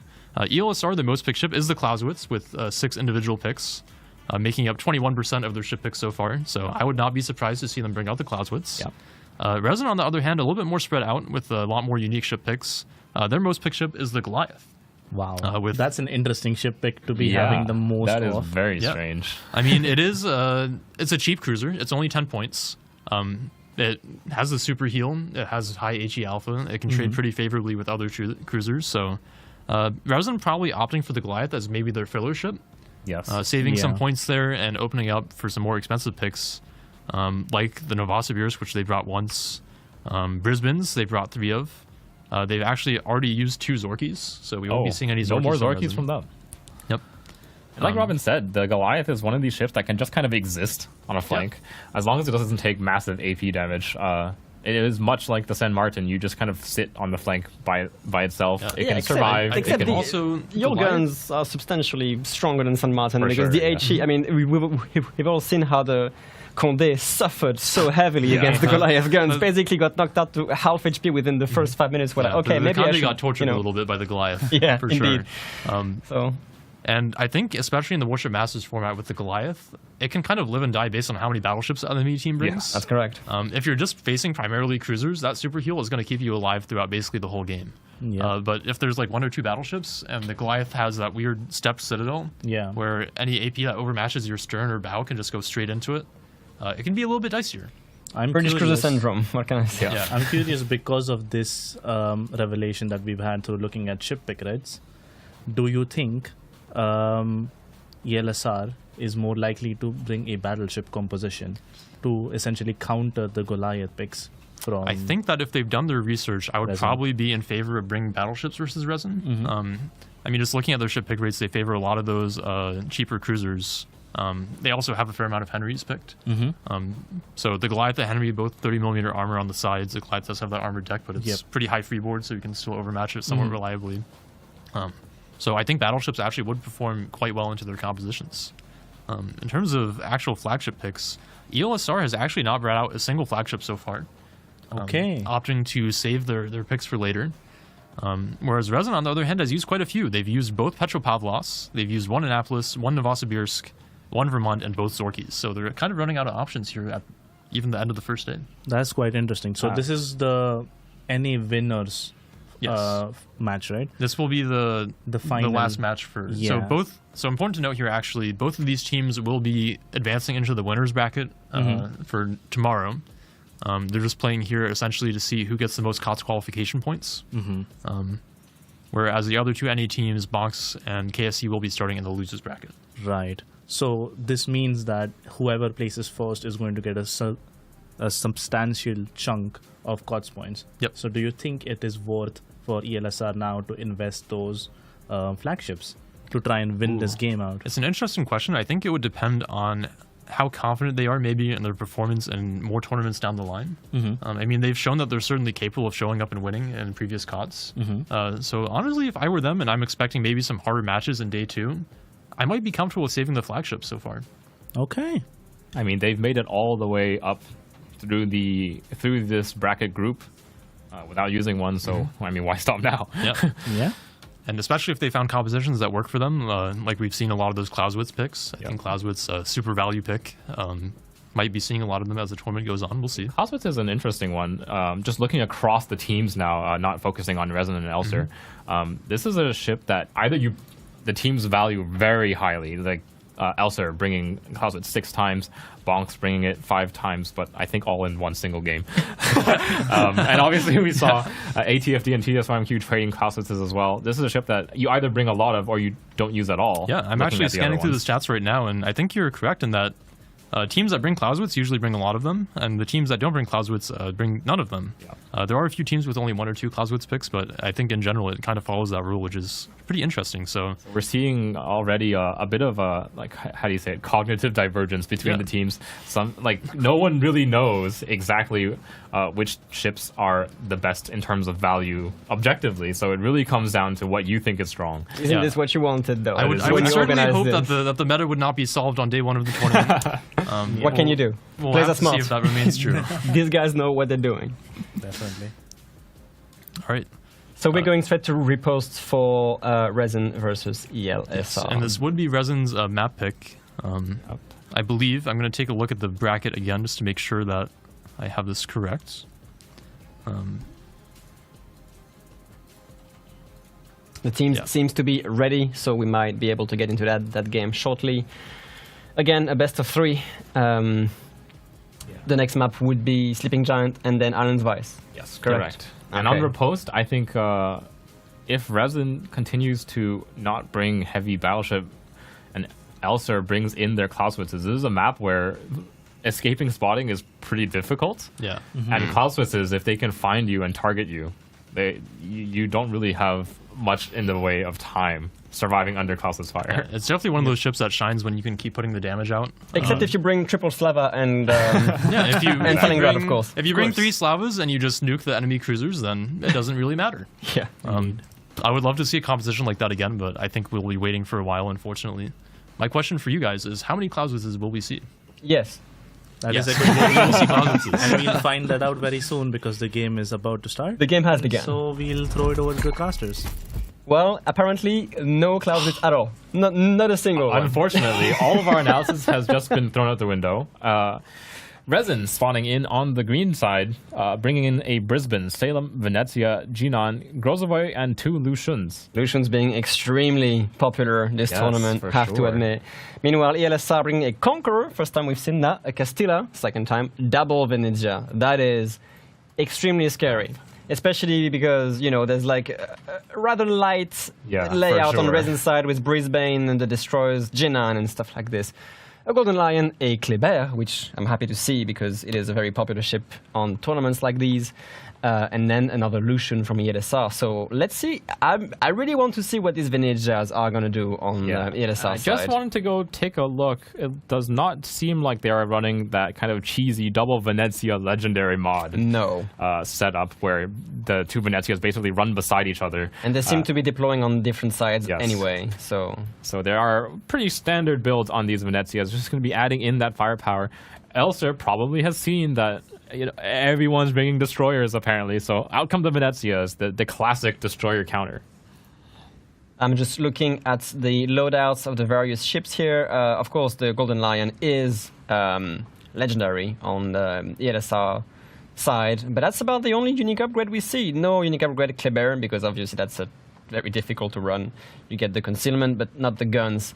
But yeah, we might see some early actions here. We see on Resin's side the Brisbane with the Jinan and the Grozovoy are going to be focusing on getting basically behind that island on the A cap and basically trying to get some radar coverage and contesting. Meanwhile, Lucian and Salem getting some positions around B to contest that Kléber, which has already used the engine boost towards B. I'm thinking Lucian is kind of the team's first pick of a daring replacement. I feel like that's kind of the role it has kind of taken on in this Warship Masters. Normally in King of the Sea and in unrestricted formats, you see the daring taking on those kind of I sit here and contest the cap the entire game role. Lucian is the cheaper alternative for these teams, it seems. He's going to be doing exactly that. Some early engagements right now. Kléber taking a little bit of damage, trying to engage that Salem, doing a little bit of damage to it. Yeah, of course, the Lucian running the hydroacoustic, forced to dodge this really fast, high damage Kléber torpedoes. Salem being again spotted, is going to be facing the Conqueror guns here if he's ready for it. Unfortunately for him, And the Golden Guden Lions. Yeah, that is could be. right on his nose. This is the perfect angle to be dropping at for a Guden. So And the we'll AP from Conqueror. see if this Salem can find a way to extract himself, because that first That strike doesn't do anything. seems to just be a little bit off the mark. Lucky for the Salem not taking that much damage from the Conqueror AP salvo and then the airstrike from the Golden Lion. So yeah, that Salem is playing a little bit with fire. Used the defensive AA. Remember, Salem has that. Yeah. So it actually can come in handy. Def AA being For used sure. in a competitive tournament. Excuse me, what's going on? I mean, but Louisiana is allowed. It is indeed. It is indeed. And over on the north side, Resin, like I said before, a team that kind of favors these more traditional smoke and radar comps. They have brought exactly that. It's going to be the Grozovoy smoking in the Jinan and the Brisbane. Jinan obviously can lay a secondary smoke for the Brisbane if need be. And the Brisbane, if you take a look at your side panels here, is a very expensive cruiser at 22 points. It is the de facto replacement alternative for Nevsky, which is, I think, infamously the most notorious cruiser of King of the Sea. Speaking of Brisbane, she is actually putting that radar to work, catching the Kléber, trying to reverse into A, but I mean, the Kléber is such a fast destroyer, so agile, able to just basically negate these light cruiser shells, take minimum damage to it, and essentially just wait out that short duration Brisbane radar, and once that's going on cooldown, He's going to be taking A for free. Yes. And Brisbane, unlike Nevsky, does have those very floaty UK ballistics. And so does Jinan at the same time. I'm wondering, like, that smoke train is interesting. The Jinan is burning that smoke. They want to keep that Brisbane basically undetected the whole time, but there's not really anything. There's 3 ships here on the B4 side of things. It is an interesting call to make at this moment in the game to lay that Jinan smoke. Obviously, those Pan-Asian smokes do come back very quickly, so it can relay one later on if it need be, but Brisbane's damage output is not necessarily particularly high. Trying to actually root out that Kleber with some blind fire, rather successful actually. He's landing close enough. Is the Kleber gonna try to just... I think he's just trying to buy time for his Grozavoy to make his way into spotting range of the Oh, Kleber. that hits actually. Massive blind fire from the Lucian, actually hitting the Kleber and contesting him, forcing him out of here. The blind fire is ridiculously good on Resin's side right here. That Kleber is not spotted. He's literally just being hit by all kind of blind fire here. And he can't get A. He doesn't get it.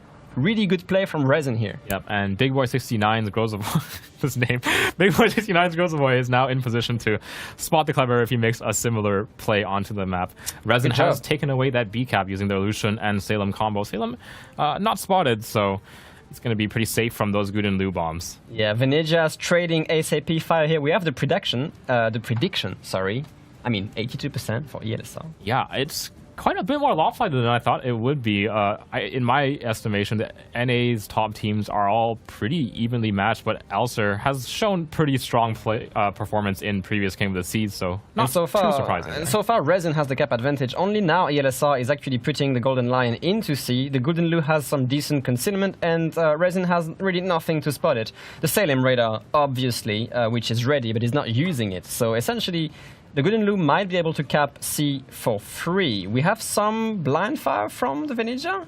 Actually going really close. I believe that is blind fire, but Guden will pick up this cap. And the Salem's position is now not great, I would say. Not ideal, no. As soon as it's detected the Kleber using MBRB on this, and the Conqueror AP salvo landing for some pretty good damage. At the same time, though, Resin, after rooting out that Kleber away, is going to get the A cap. That's 2 caps ticking in their favor. Yeah, but Alistair is making the aggressive play right away here. Oh, yeah, this Salem. Guden Lu making his way behind that Salem. The airstrikes coming in as well. There is some long-range fire coming out of the Castilla and the Venezia as well. So Alistair doing a good job of keeping those firing angles open for all of their ships. Yeah, this Salem is basically caught between a rock and a hard place. There's nothing he can really do. He goes forward, Conqueror, Kleber. He goes backward. Well, you know, the entire ELSR team. So they are actually going to bag the first kill. Resin losing the Salem relatively early, and now the Lucian. Goodness me! What do you do? What do you do in this situation? Hey? Yeah, I noticed that he's turning now. Is he gonna have time for torpedoes? He should have made this turn a long time ago. Oh, this Guden line could be in trouble. A lot of fire being sent on that Lucian. If he gets torpedoes out, this could be really troublesome for the Golden Line here. Yeah, Guden is thankfully well angled, so Lucian will go down here. Guden, only one set of torps to deal with, so he will take the one on the rear, but he is now safe and unspotted. Well done by ELSR. Well done by ELSR from responding from this early cap by basically, you get 2 cap, you lose 2 ships. Yep. And looks like Triarch in that Kleber, making his way into the middle of the map now. He's just playing cat and mouse with the Grozavoy. It looks like I go to B, you come to B, I go to A. At some point, the Kleber will outrun the Grozavoy enough. We're also seeing a pretty aggressive Castilla Venezia push here against the Lucian and the Venezia from Resin. They are going to push them all the way to the corner of the map. And I don't know really what the Venezia can do. She's on really low HP. Even though the Lucian from Resin is providing constant spotting, and of course, well, they're both firing, eventually this Venezia might go down.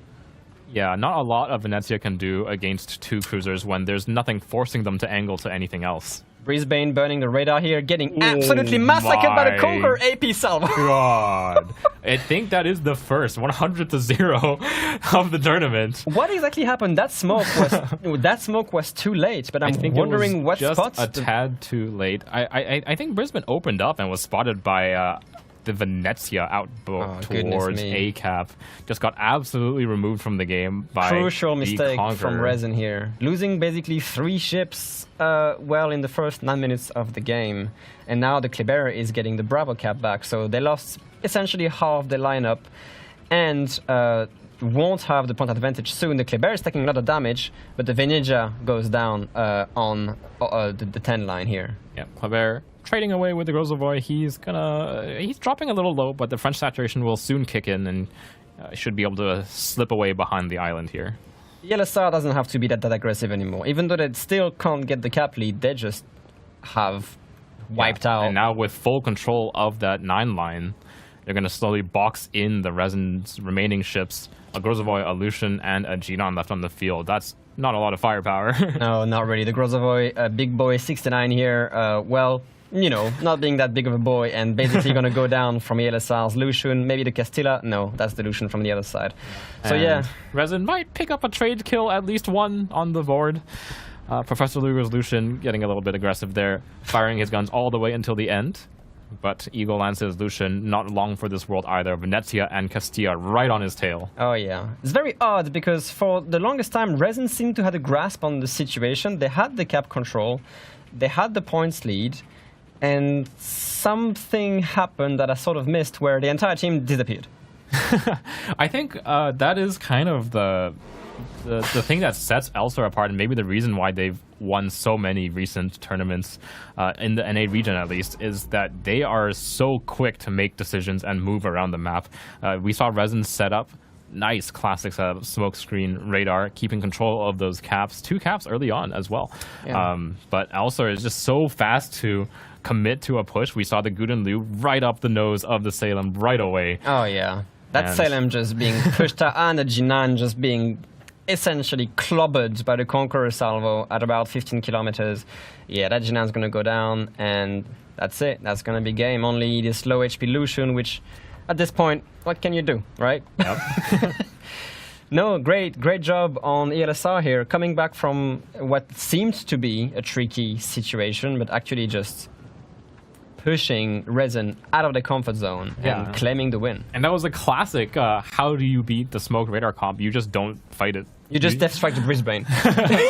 Well, I feel like the Brisbane death strike was a little bit after the game was decided, but the Claver keeping his distance away from that smoke cloud, the angry smoke cloud of Jinan and Brisbane, keeping himself safe, keeping them on their toes by contesting the off caps whenever he could, and just waiting for the rest of his team to make their move across the side on the other side of the map. Unfortunately, the angry smokescreen wasn't really used that much because it was laid out so far away from the action. Basically, it was a kiting Venezia and a Kleber reversing into a cap with speed boost active, ready to bolt out of it, which he did multiple times. One of the main drawbacks of Brisbane there, which is that the long-range ballistics are really bad against Kleber. So the Kleber, excuse my pronunciation, basically playing that almost perfectly by being just at the edge of the radar range and contesting the cap, forcing the fire to be drawn to him, but not really taking any damage because of his ability to just dodge those Brisbane shells. So pretty phenomenal play there. It felt like Resin really didn't have an answer to the way that ELSR kind of moved around the map. I mean, they got the early caps, but ELSR had such a dominating presence, especially in the south, where they were able to push around. And also picking up that early pick on the Salem, I think was hugely impactful.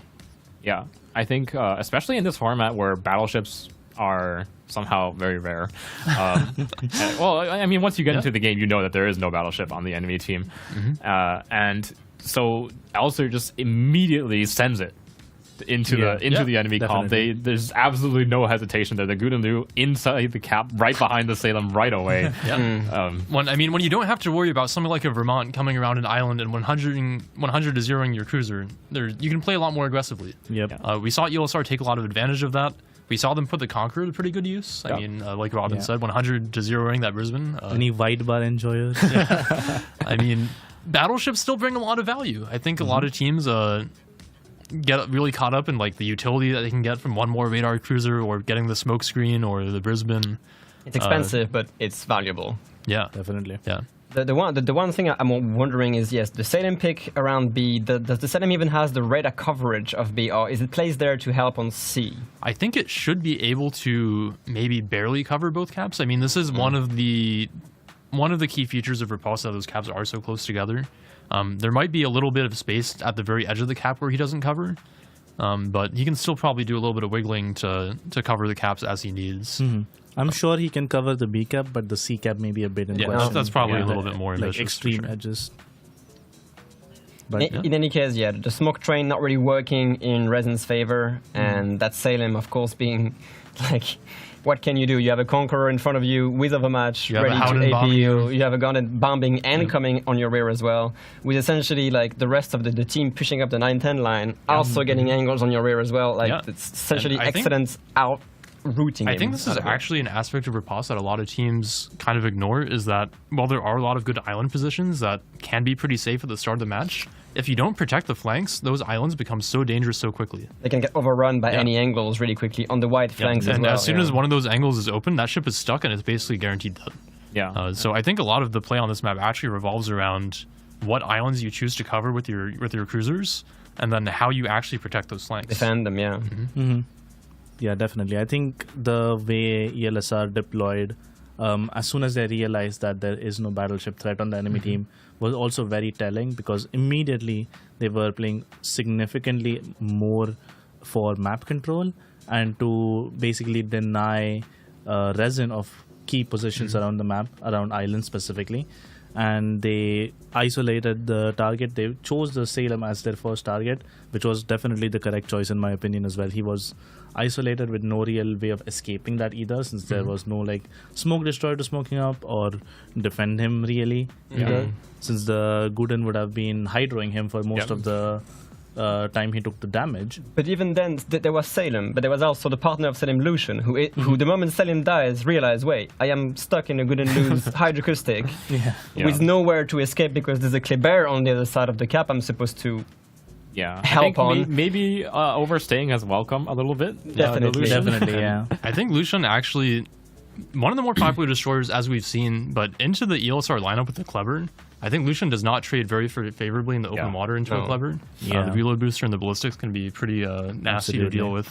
And the saturation, as you mentioned, allows Kleber to just not die for such a long time. And this is time where he's going to massacre you with that reload booster. Yeah, so absolutely. interesting to see Resin opt for that triple destroyer comp on Repost. You kind of trade that early game cap control, which they did flip a couple of caps for, I think, the longer game staying power, where not only did ELSR have one less destroyer, they also brought the battleship. And I think we actually saw that to a more extreme degree with the triple Slava game, where it was a very extreme mismatch in the kind of like heavy ships that each team decided to bring. Yep. So I think so far we're 2 for 2 on the team with the heavier ships being able to actually take the advantage on this map. Yeah, I think that's a very interesting way, because previously in WMI, the team that had the more dynamic lineup with more cruisers and destroyers was the favored one. Yeah, usually that was generally true. I'm hoping that the battleship point cost reduction kind of did its job and made bring those battleships a little bit more viable. Remains to be seen. We're still seeing a lot of pretty light lineups, but we're also seeing some pretty good performances from the teams that do decide to bring battleships. Next for some entertaining games, definitely. Yeah. And our next map is going to be on Sleeping Giant. This is a map that destroyers are very good on, in particular. Especially those fast ones, the Delnys and the Klebers and the Marceaus of the world. Yep.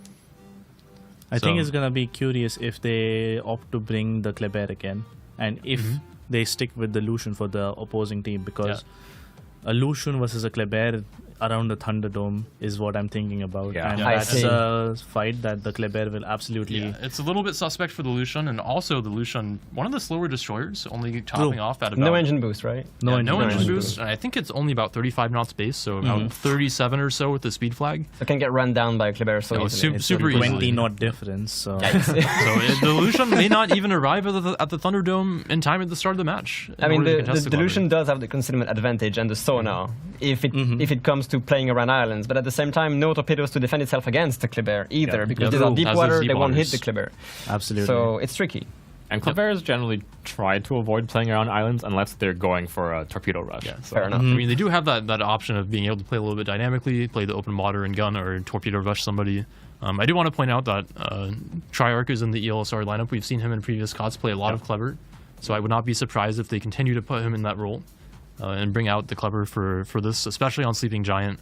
I would also not be surprised to see Resin bring French Destroyers of their own. Yes, I think Sleeping Giant is a map where French Destroyers truly shine. There's so many ways to play them. Out on the 9-10, providing spotting and damage output. Obviously, taking that early A cap, and then even contesting out towards the 1-2 line. Yeah, it's a position that is very, very important for teams to take control of. We saw that the Castilla. Yeah, I'm actually starting to be a big believer in the Castilla picks. I think especially if you're playing into teams that don't bring a lot of battleships, the Castilla can really, really put a lot of work in.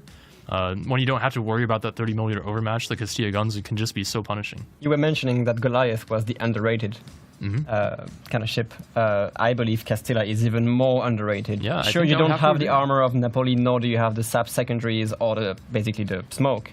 Yeah. But you have such a respectable main battery power paired with the burst fire, which essentially can delete any cruisers at medium to close range, I assume, because maybe the pen depletes at range.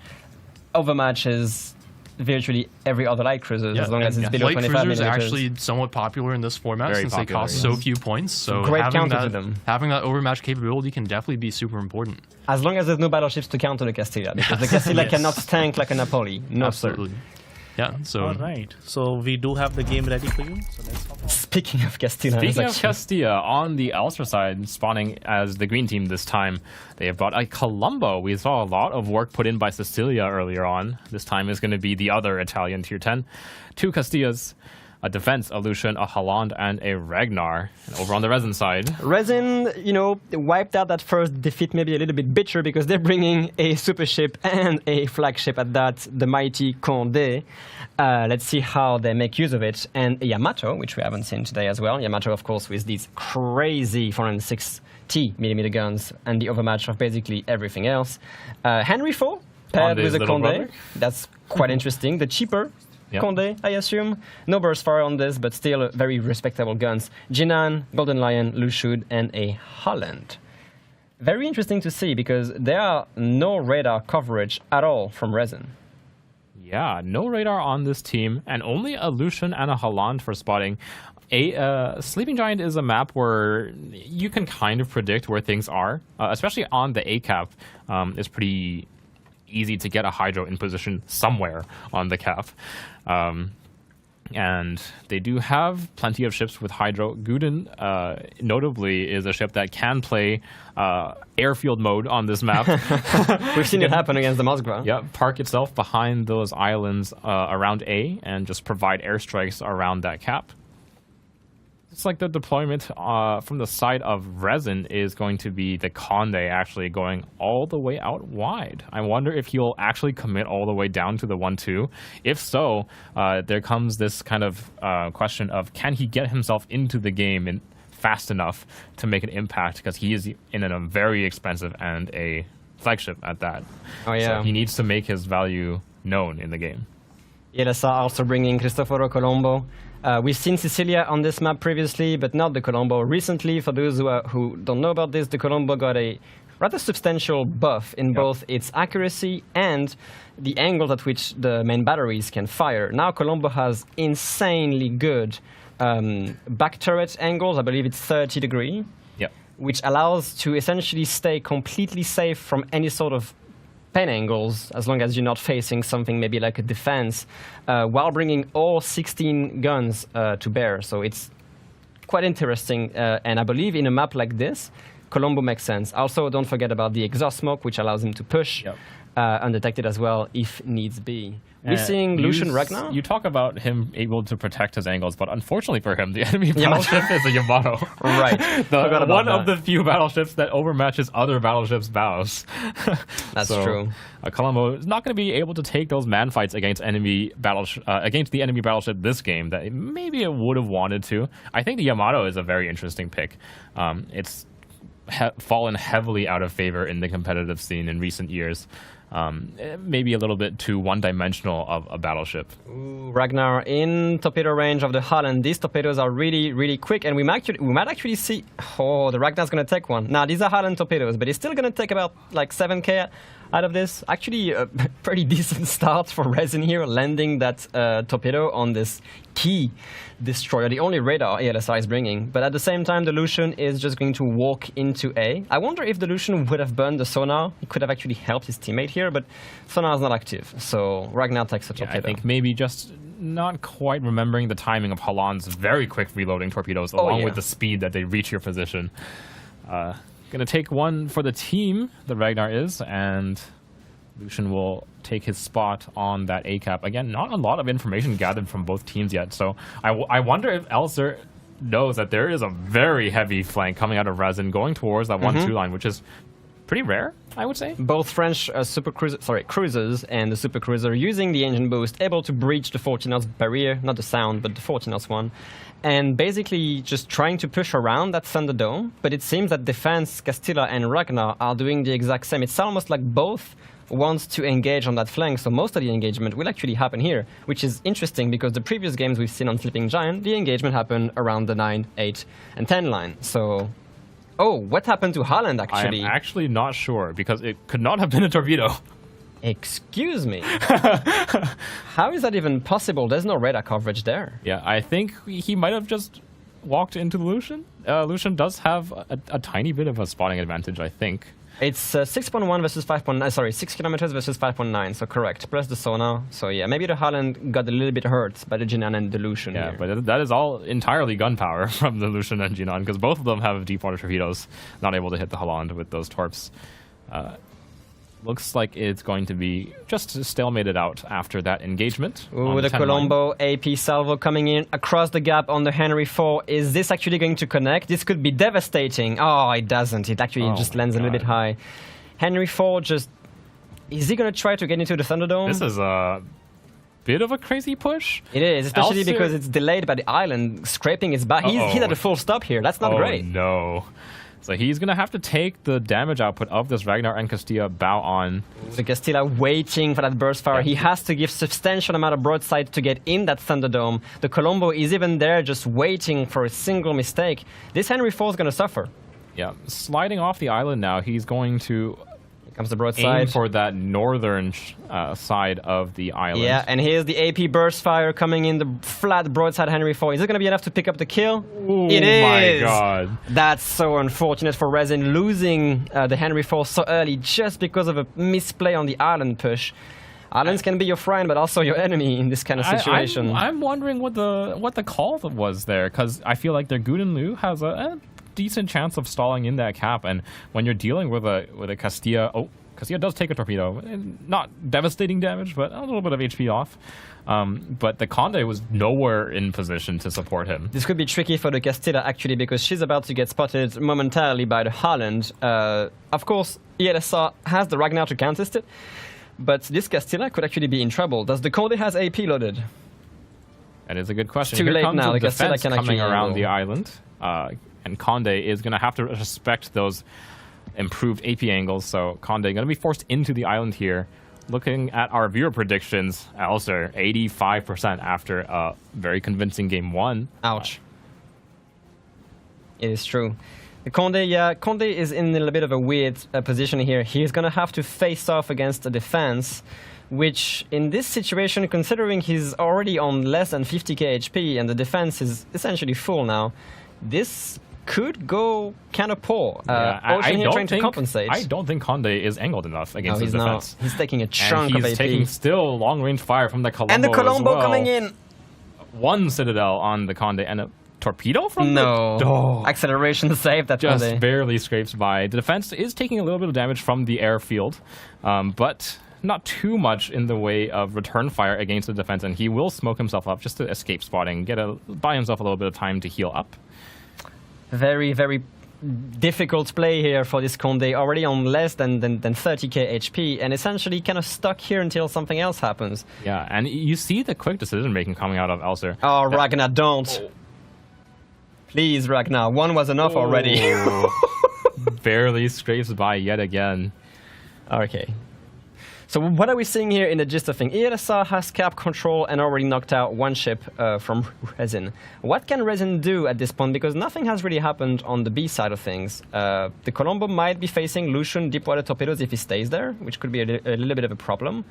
But at the same time, the points are ticking. It's already like 838 points towards ELSR side. And with that Henri gone, their A side push is a lot weaker. Guden not really does not want to be in this A cap, but I don't think they have a choice. He's going to try to stall the points a little bit, but he's facing a Colombo bow in, and Guden does have that big 25mm bow.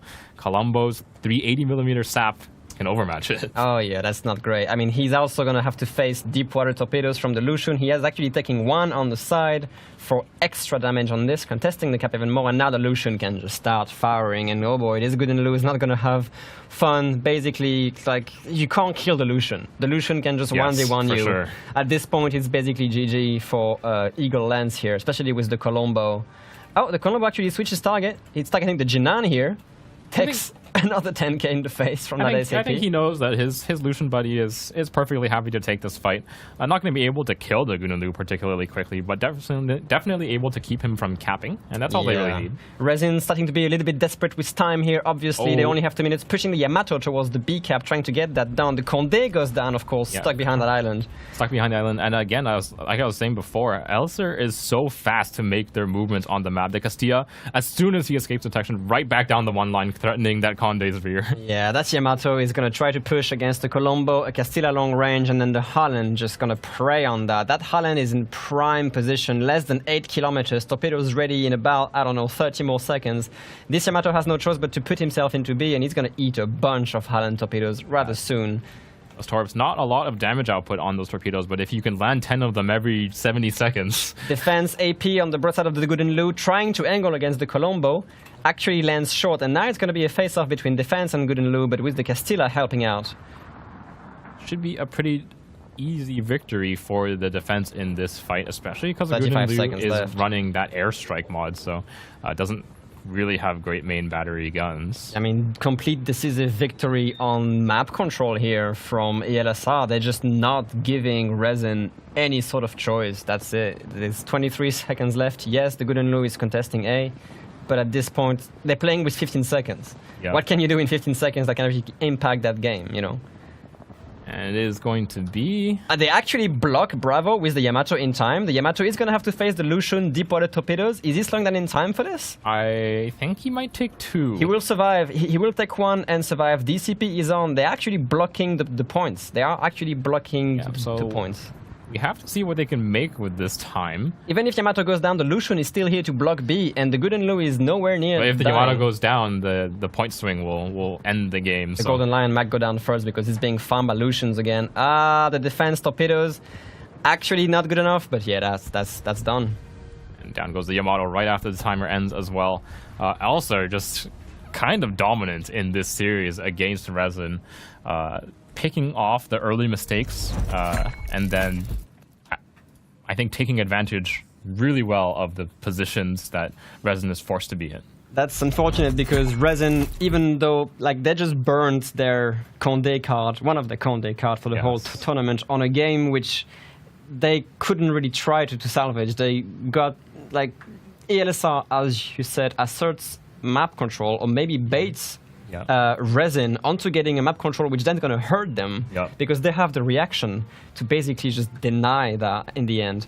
The Henry IV just messing up that Thunderdome play, which was already sort of not ideal at that time. I feel like that was a questionable push in the first and then just getting Castilla to death. We talked about Castilla being ridiculous against cruisers. Sure. Well, here we go. So. I think there was a couple of key things there. First, obviously, the Henry IV getting stuck on the island and maybe pushing before his Condé was in position. Definitely a critical mistake. But in general, I did like Resin's deployment. They had 2 fast, high DPM cruisers, the Condé and the Henry, to push out that 1-3 line. And I think on paper, the deployment should actually favor them. Yeah, I think if they decide to just take a fight on the 1-2 line, Henri Condé versus Castilla defense. Ragnar defense. Yeah, I feel like that favors Conde Henri. But the Colombo was there overlooking them, though. Yes, we that's can't the other key factor that I wanted to point out, yeah. is that the Yamato for Resin went all the way down the 8 line, whereas the Colombo for ELSR stayed more central and was able to actually lob shells over the islands, and that put a lot of pressure on that Henry. One of the perks of the Colombo, which we are also not mentioning, is that it has 360 back turrets. Yeah. So you can rotate your whole firepower on a whiff, on the man essentially. And we saw some crossfire even early on against that very Henry 4. The shells breaching the gap, not doing anything, but this could have been devastating if it landed. That's definitely one of those shots that it either destroys the cruiser or does nothing. Unfortunately, it did not get anything done there, but the Henry 4 was committed anyways, so it ended up dying in any case. I think the point worth noting with that is it's very likely that the Henry saw those shells coming, decided to turn in, and as a result of that turn in, maybe he got caught on the island. Island's going to be tricky. Because I'm sure the player has done many of these type of pushes with the Henry, because this used to be a very common it was strat. basically the standard for Sleeping Giant. You would have a Henry who would speed boost straight into the Thunderdome and basically go for this play. However, if you get caught while doing it, it may be a bit more risky. But also something to note is that Castilla is actually very fast. Oh, yeah, it is. Castilla does 39 knots. Oh, goodness me. So it is, while it's not Henry fast, which does like 45 knots, it is still pretty fast to at least be able to catch anyone going for that Thunderdome pushing You play. only need to get there in time to catch that turn in towards the Thunderdome. Exactly. You don't have to be the first one there, you just need to be there in time to shoot. Which was definitely really important. And of course, that burst fire with the Napoli AP is so devastating against enemy cruisers at those medium ranges.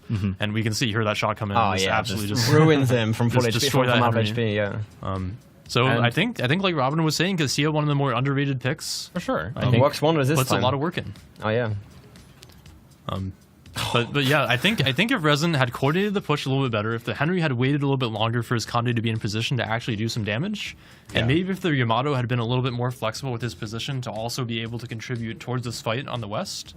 He would have taken the burst, of course, because again he can't get into that Thunderdome without showing that broadside to it. But he would have not lost that much HP to allow that burst to basically wipe him out. So. Yeah, for sure. I think there is a world where the Conde is in position to pressure the Castilla enough where the Castilla does not feel comfortable trying to turn his whole ship to either give the Conde broadside to shoot at the Henry that's pushing, or only gets maybe 2 turrets of burst out, and that may not be enough to kill the Henry. Even if the Henry survives with 10k HP and gets into the Thunderdome, he'll be safe, and then he can heal up, and then they still maintain control of the cap, which would be the main thing. Yeah, I mean, very dominant performance here from ELSR. I think just very solid lineups, very solid deployments. I think they're also quite flexible with the way they move around the map. I really liked the fact that they managed to actually just take the early Thunderdome. Resin committed a lot of resources towards that 1 to 3 line push without any early control over the middle. So that definitely didn't play into their favor either. Yeah, I think the Ragnar and Luoyan, I believe, from ELSR, who went for the early mid contest, even though the Ragnar ate a top, they got that cap and then they held that cap for almost the entire game. I think it was a good deployment kind of based on reading what they thought Resin would do, which is you load into the game, you see the Henry 4, you see the Conde. Where are they going to go? They're probably like when you see Double Marseille in King of the Sea. They're going to be on the flank somewhere. So they basically, I think, expected that, set up to have a defensive position to punish that Thunderdome play, which they did very easily, and take the early A cap. So if they can get the early cap and then punish anybody trying to get into the Thunderdome, they're just chilling for the rest of the match. Yeah, definitely. I think Henri has received some nerfs since the seasons where it was the dominant player on Sleeping Giant. It has received some nerfs to acceleration.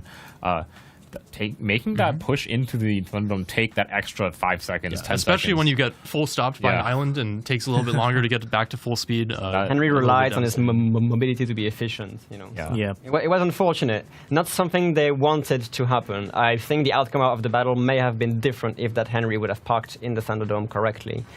But at the same time, what ifs are always subjective. It was a great display anyway from ELSR. Even though we might have wanted to go into a proper best of 3, it just goes to show that ELSR has the tools in this tournament to compete even versus some European teams. And it definitely shows why they did so well in previous King of the Seas and could take the NA title.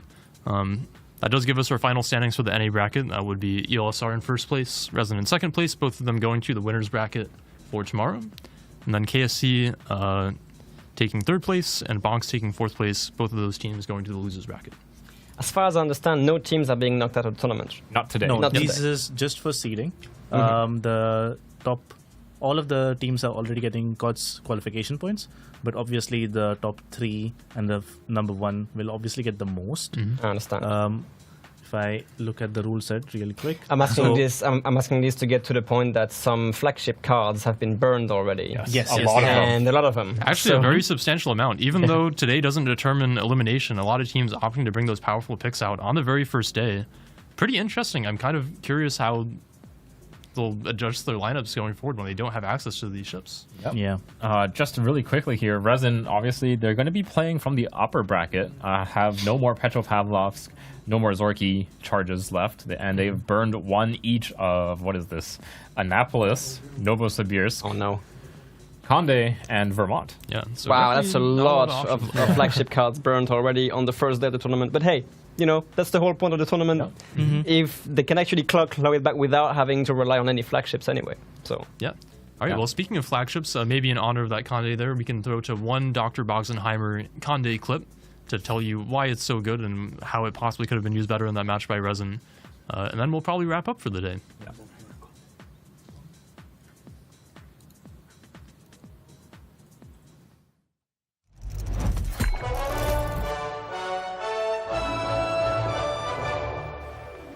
French supercruiser Conde. The Conde has high speed. She has excellent ballistics at range. She has access to the main battery reload booster and a burst fire consumable. She has good armor scheme surrounding her citadel. In short, the Conde as a flagship combines speed, firepower, and armor on top of excellent ballistics and burst fire. Skill issue? Thank you, brothers. Dr. Boxenheimer. Skill issue indeed.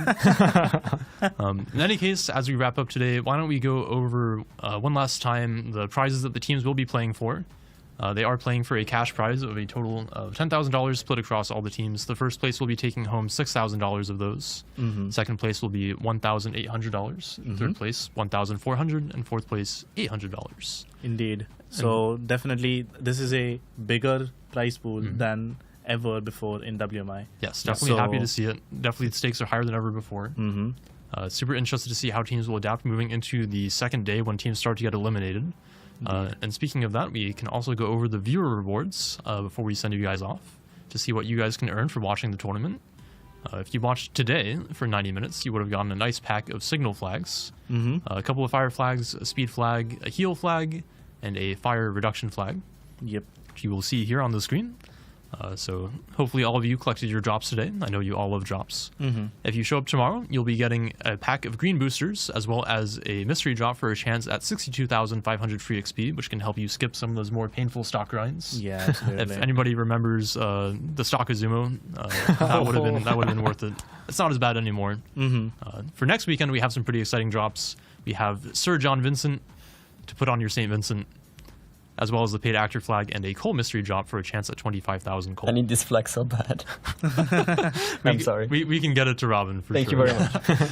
Then my favorite drop of all for weekend 2, day 2, when we'll be having the grand finals, we have a pack of blue boosters, we have a Warship Masters flag commemorating the 2024 season, and the Viscount of Victory skin for the St. Vincent, which comes with some very special animations in port, as well as some fantastic visuals.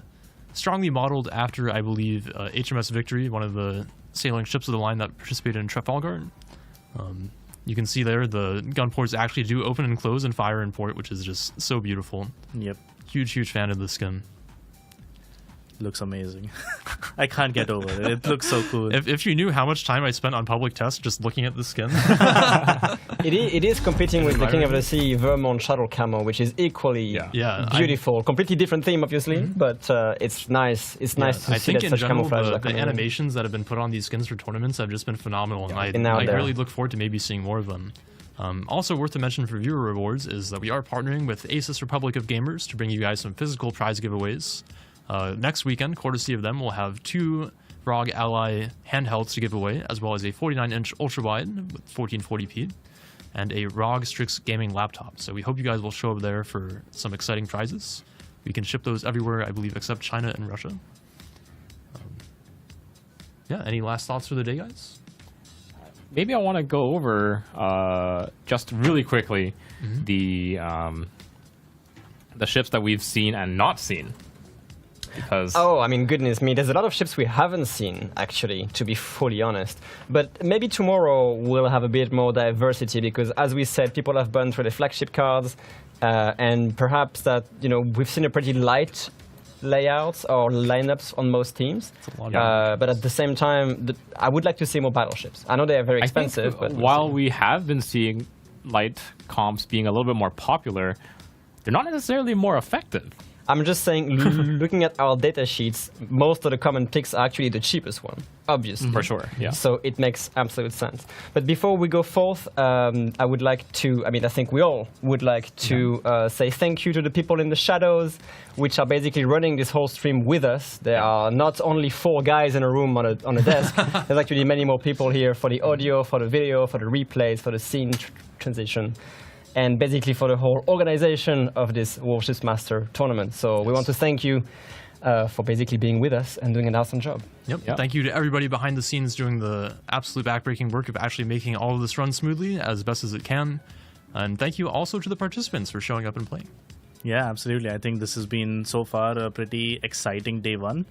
Minus the technical problems. Yes. Leaving the technical Let's issues forget aside. about that. It never happened. Other than that, our production has been amazing. I can't thank them enough. They have done amazingly well. The video team as well.